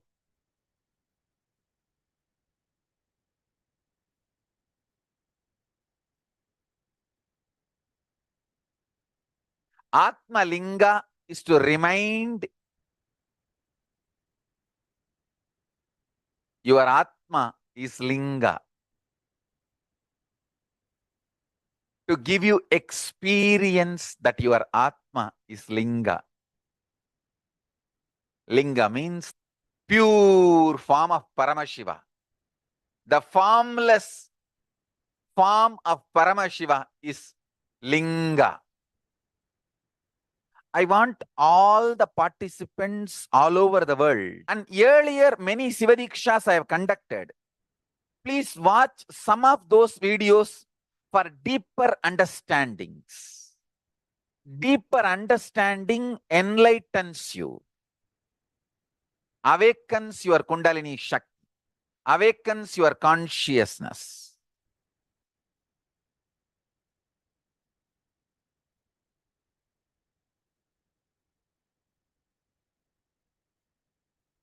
Paramashiva does this 5 action: creation, maintenance, rejuvenation, pulling out of delusion, and liberation. Listen, the first powerful cognition. Paramashiva does all these 5 action, and same Paramashiva not only is sitting in the cosmos and doing this 5 action, he is sitting inside you and doing this 5 action.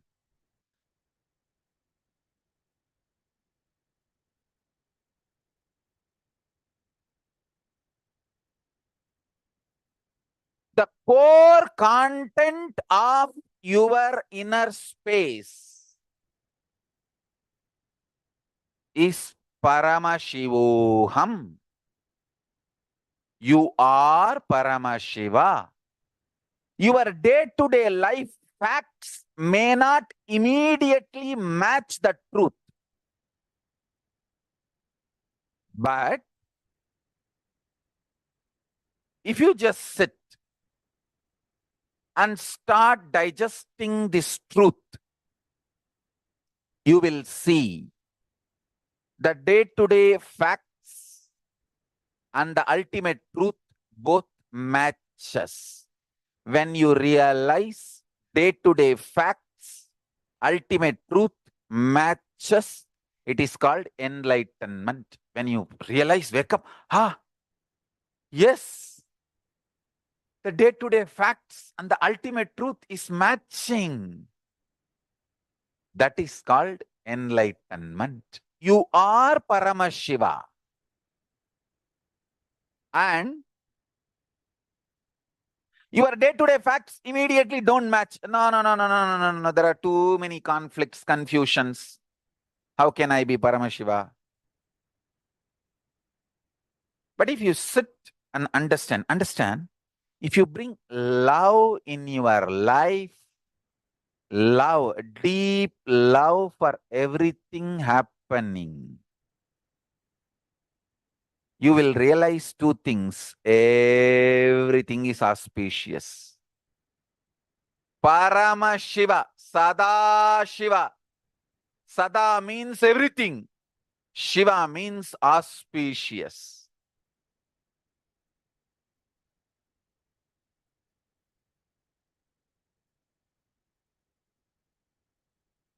Have tremendous sympathy, love compassion for life. It is the atmosphere, ecosystem of love, compassion, sympathy. That is the atmosphere where these higher realities are realized, manifested. And you will also know how to manifest the day-to-day life as you want, aligned to the highest fact, highest truth. When you start internalizing this truth, I am initiating all of you into. I can give you the same assurance, commitment, protection through this initiation. As much as you can start living these powerful cognitions, don't worry, you are not expected to be 100% perfect. You are only expected to be total as much as you can. No need to worry about perfection. Start with your totality. More and more strength will start happening. Every time you win using a powerful cognition, powerful truth in your life, you gain confidence on Paramashiva. That confidence makes you, gives you the ability to build more powerful cognitions. More powerful cognitions brings more confidence on life and enlightenment. Paramashiva, Kalabhairava, and that gives more confidence and more powerful cognitions. That brings more enlightenment, more power manifestation.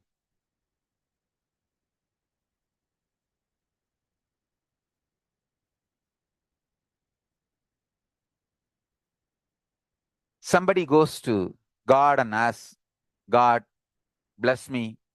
Everyone should praise me. Give me the boon. Everyone should praise me and accept me. God said, hey, even I am not accepted by everyone. Why are you asking that? Even I am not praised and accepted by everyone. Don't ask for that. Life will ever be one side people praising you for your contribution. The other side people will be abusing you, attacking you, just because they are feeling deeply anger, violent inside for various reasons.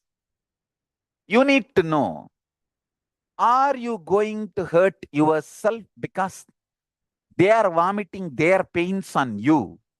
Are you going to hurt yourself waiting to get hurt by them? No. Or are you going to be very clear and go on contributing to the world what you need to do? Understand, life is for people who decide to go on contributing and do what they need to do. That's it.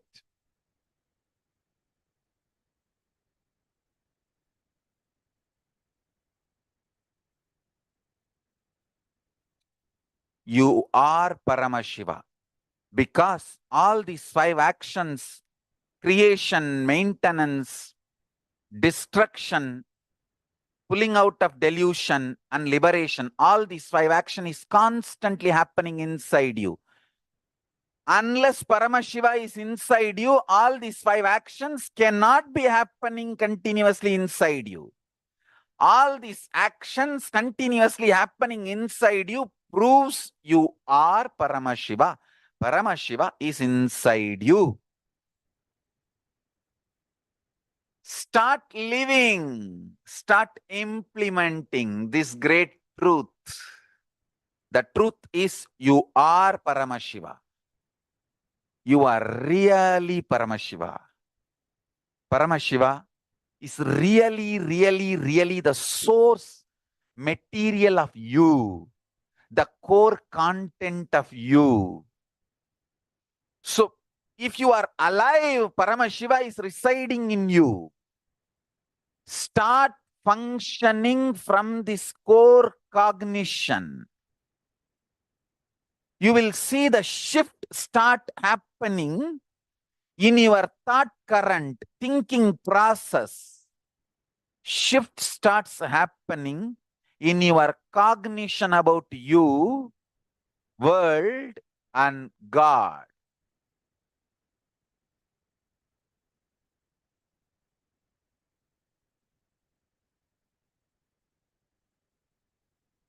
Paramashiva is real and he is the core content, source material, source of your being, consciousness. And when you start practicing and living, he himself protects you, makes you manifest all the powers, solves all your problems, makes you live the best life.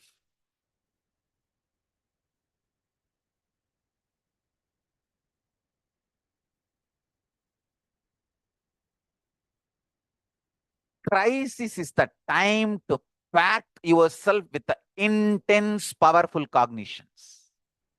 Fill more and more powerful cognitions and truths and tightly pack yourself with powerful cognitions. Crisis comes only to train us. Of course, just because we are dealing everything with the spiritual eyes, it's not that people are attacking, abusing, that they are not criminals. They are criminals. How to see life, how to manifest life. I am giving you internal strategy for the best life, the ultimate life. Remember, you are Paramashiva. And based on this truth inside you, start digesting, building life, powerful cognitions, intelligence, involvement. Start doing all this.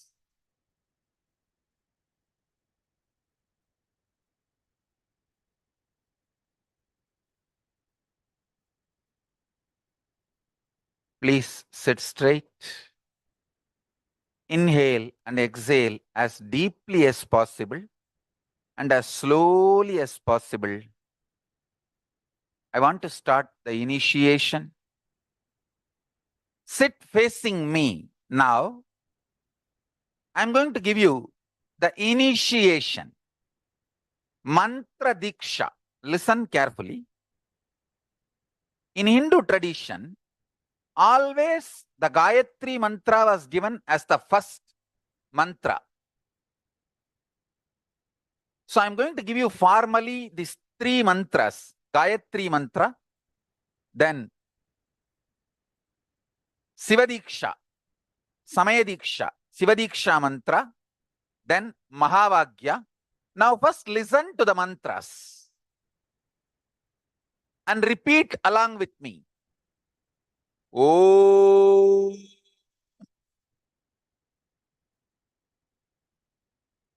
Bhur Bhuvaha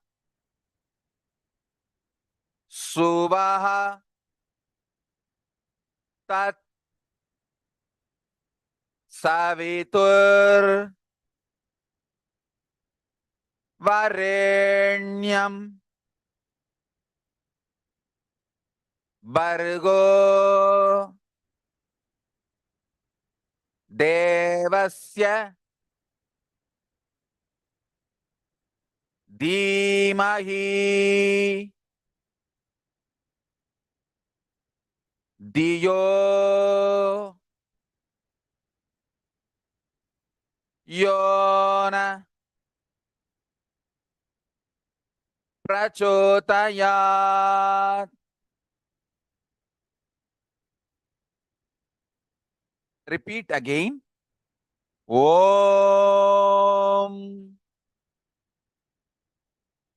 Bur Buvaha Suvaha Tat Savitur Varenyam Bargo Devasya Dhimahi Diyo Yonaha Prachotayat. Listen, repeat along with me once more. We will be uploading all these mantras. You can download from there and start chanting. Now repeat along with me. Om Bur Bhuvaswaha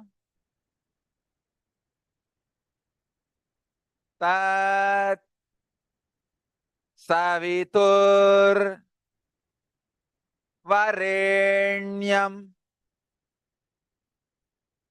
Bargo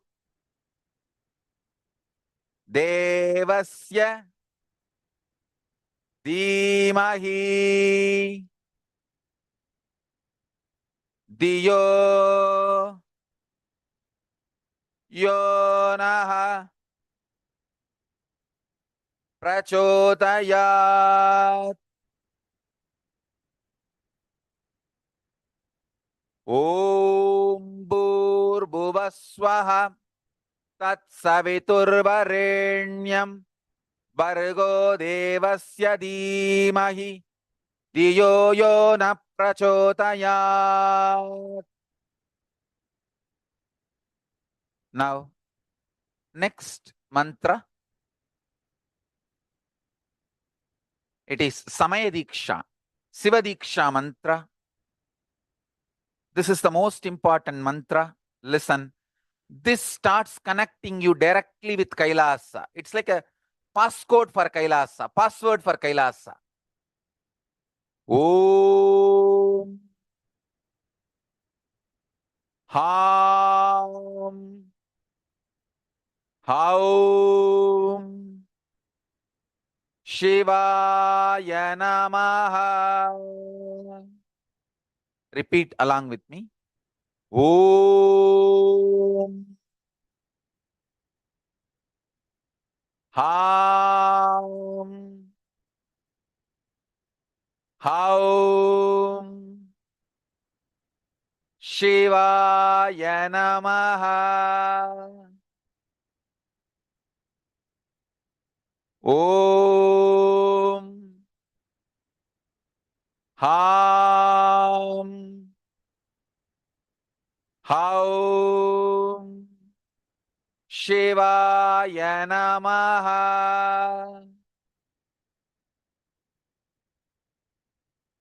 Om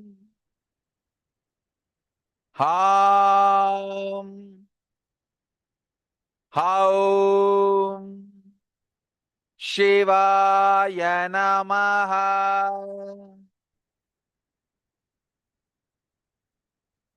Om Ham Haum Shivaya Namaha. Om Am Haum Shivaya Namaha. Om Ham Haum Shivaya Namaha. Now, listen to Mahavagya, third. First Gayatri mantra, then Samaya Dīkṣā, Shiva Dīkṣā mantra, then Mahavagya. Om Nityananda Paramashivoham. Om Nityananda Paramashivoham. Om Nityananda Paramashivoham.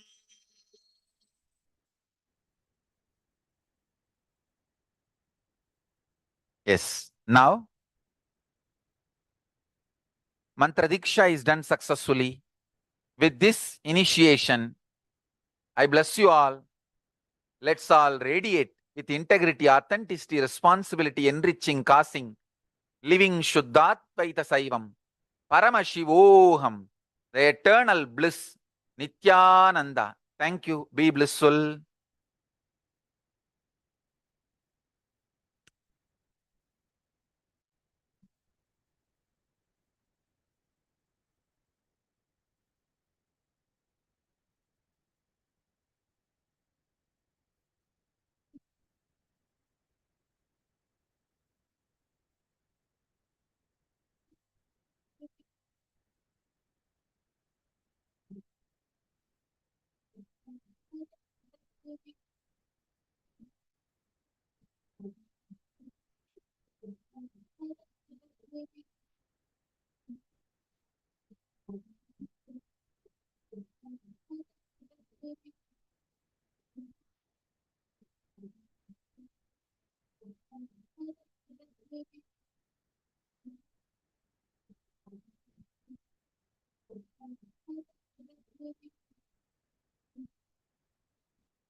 Yes.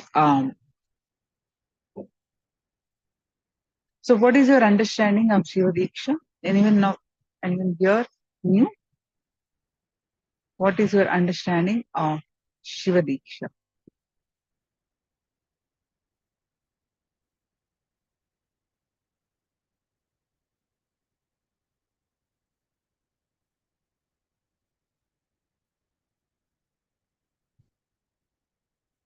Quickly post your understanding. Parameshwar ticket to Kailasa.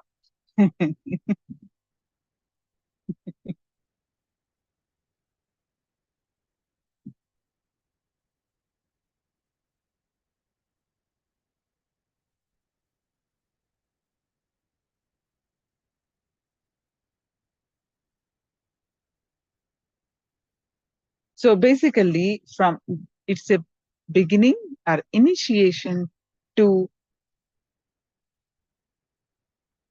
man to become divine. It's the beginning. Yeah. Shiva consciousness. Yes.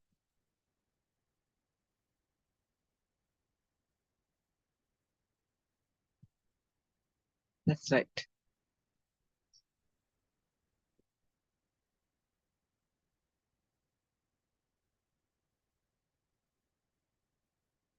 shifting ourselves from powerless cognition to powerful cognitions. Wonderful.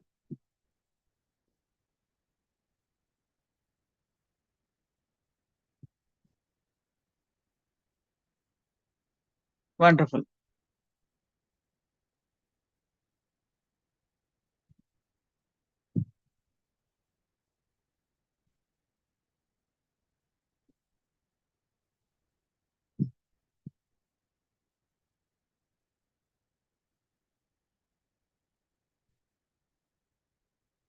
So tradition says that whenever there is a, whenever you meet a child, see a child, always share something. And and a pregnant woman who is carrying one more life, whenever you see her, always share something. And a beggar in the street or anywhere, person who is in need, poor, always share something. Then fourth is a sadhu, always share something. The fifth person, you should not go meet empty-handed. You should always give something, is your guru.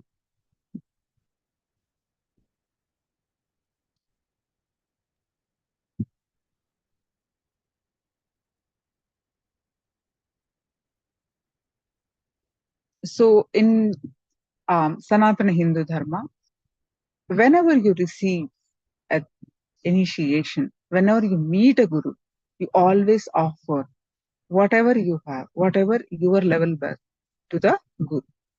So we will be understanding, I'll explain about the Guru Dakshina.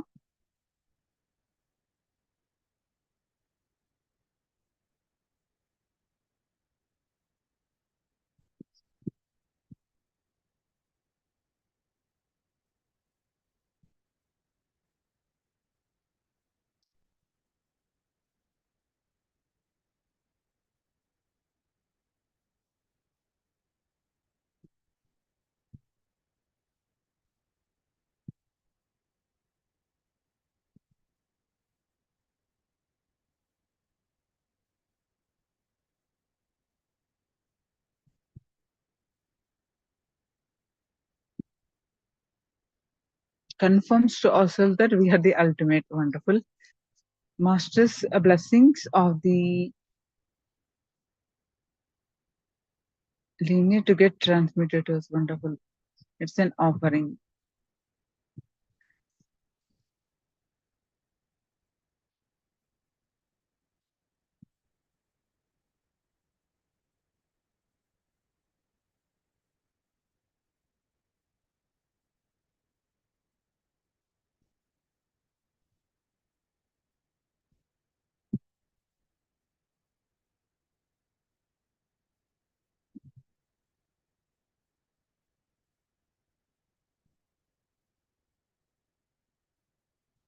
Yes. Just in Now a we are very, getting very prepared for the short darshan. time, we're all And going to be entering into the darshan.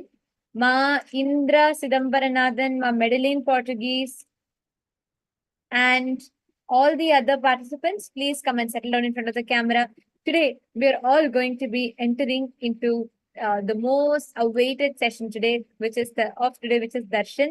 And today, all of you are going to start your journey in the of as a disciple to receive the ultimate enlightenment or experience by receiving the Shiva Dīkṣā. And I also wanted to highlight one important thing. All the participants that are wanting to receive Shiva Dīkṣā today, please make sure you are offering the Guru Dakshina. In Hinduism, anytime we offer, whenever we receive Diksha, it is a tradition that we always offer our gratitude to the Guru who's giving us this Diksha, any Guru Dakshina, whatever is the best you can offer, kindly offer your gratitude in the form of Guru Dakshina. We will now be sending you the link where you can offer the Guru Dakshina. All right, now let us enter into preparing ourselves for the darshan. Darshan is a very, very, very sacred time, a moment where you get to connect with the divine, literally you are going to be experiencing a moment where you're going to behold the divine. That most exquisitely beautiful and inexplicable of all moments when we come face to face with the divine. That moment, that inexplicable moment is called as darshan. Darshan is traditionally used to describe that very moment where we behold a deity, a saint, or an enlightened being. And for us, so fortunate and blessed that we are going to experience the darshan of an avatar. This is the moment that all of us have been preparing for since the beginning. When we behold a deity or enlightened being in our inner space, we think some beautiful thing happens inside of us which cannot be put into words. The experience of darshan is very, very highly revered in Hinduism. And darshan is that moment where something that is beyond your logic, beyond your comprehension, it just comes alive and you experience a tremendous connection. It is an experience that will take you beyond words. It's an experience that will take you beyond any possible logical understanding that you can have.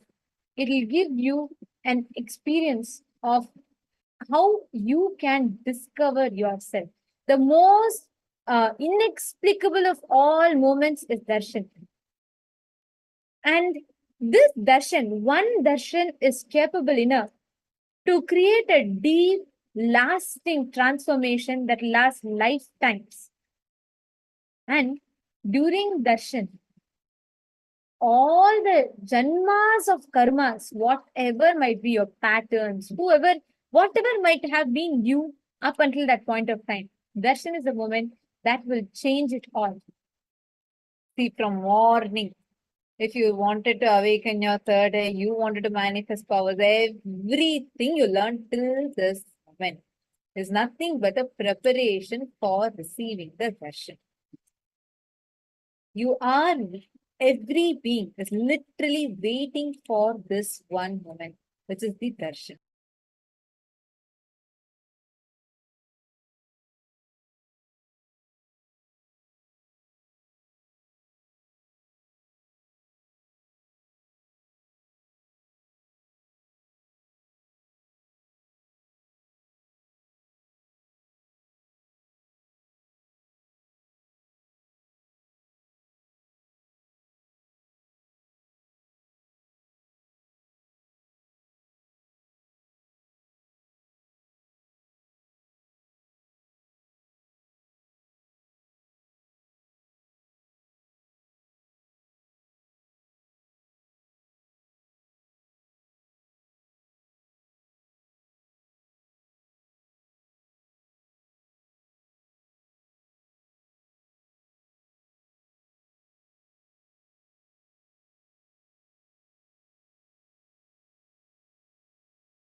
glitch. I hope now all of you are able to see us and hear us clearly.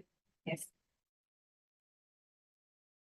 Now, during the darshan, there are many extraordinary things happen to us during this darshan. One such effect is called as the mirror neuron effect. Have you all seen how babies learn? How do babies learn? Whether they're learning to walk or they're learning to talk, how do they learn? They learn by actually seeing us and they start mimicking us. And that's the way how the babies start learning. Am I right? How many of you have seen how babies learn? We all learned that way. You see, and then you see how your parents talk, you see how your teachers talk, you see everything around you, and that's the way you learn. If you have a baby, you know how you teach your baby. You tell mama, tell dada, and you teach them. Like by you pronouncing the words, they see you and they start pronouncing the words. Am I right? How are they actually learning? It's not only what you teach. Even they pick up your body language at times. They pick up how you speak, how you walk, how you talk. They pick up your reactions. They pick up even what you don't want them to pick up from you. See, when a detailed study was conducted on this, they found out there is something that is there inside of our brain that actually does this process. And they found out this is called as the mirror neuron effect. Mirror neuron effect means whether you're performing an action or not, there is a neural activity that is being fired inside of your brain.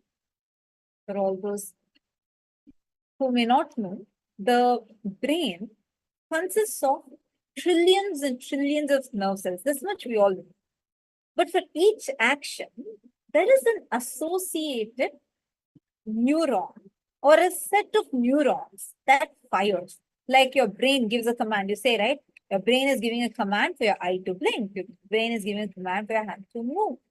Now, when this is happening, your brain is giving some neurons, like each of the nerve cells, the neurons that are sitting in your brain are actually transmitting that electrical impulses that reaches from your brain, goes all the way into your spine, the central nervous system, and comes to your motor neurons and in your hands, and then you move.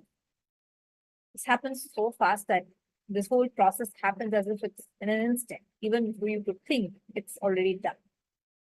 Now, scientists were wondering, what is it that's making a baby actually learn? So they were conducting various experiments. In one experiment, they actually did a very interesting experiment with monkeys. So the experiment was that whenever a monkey does an action, let's say a monkey is picking up the banana. So immediately the neuron in its brain gets fired. So let us say that this point is the neuron that is actually getting fired when the monkey is doing this particular action of taking the banana. What they started observing is even when it observes somebody else taking the banana, the same part of the brain starts firing. This is something very, very, very important for us to know. It means, see, you are, let us say, swimming.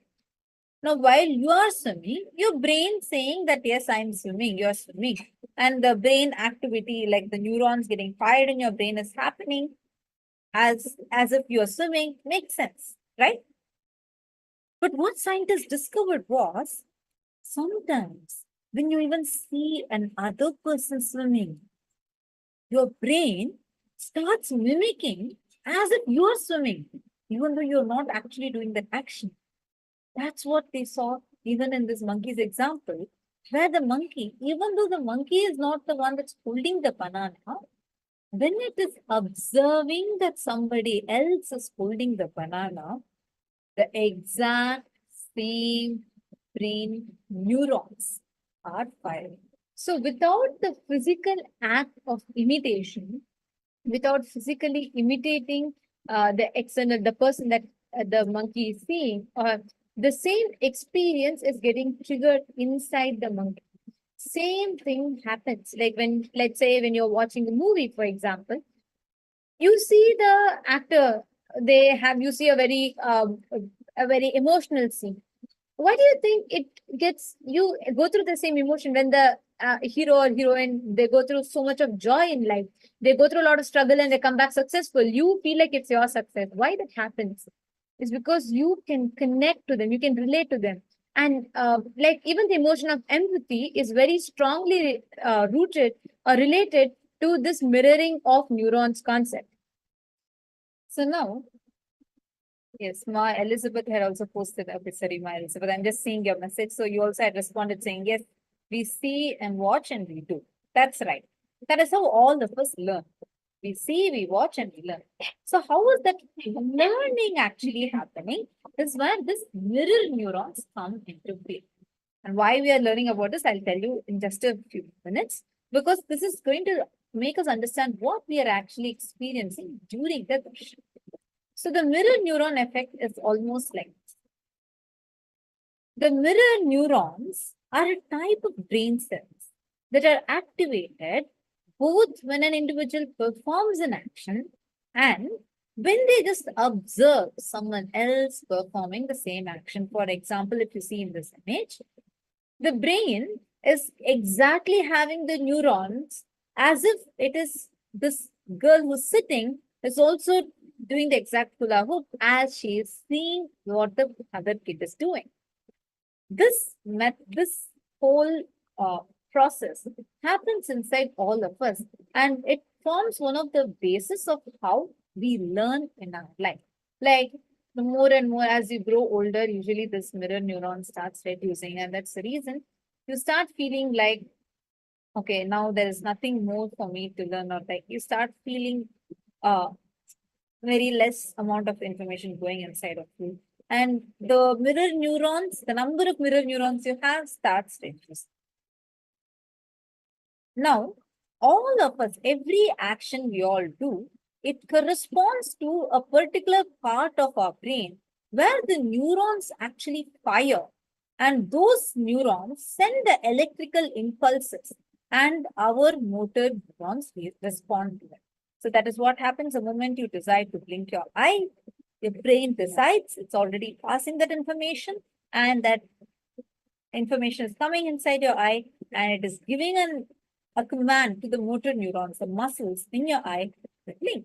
You're blinking. And same way, let's say how you learned walking is also through mirror neurons, because you see continuously people in front of you walk, walk, walk. Your brain starts saying, yes, I can see it. If he is able to do it, I can do it.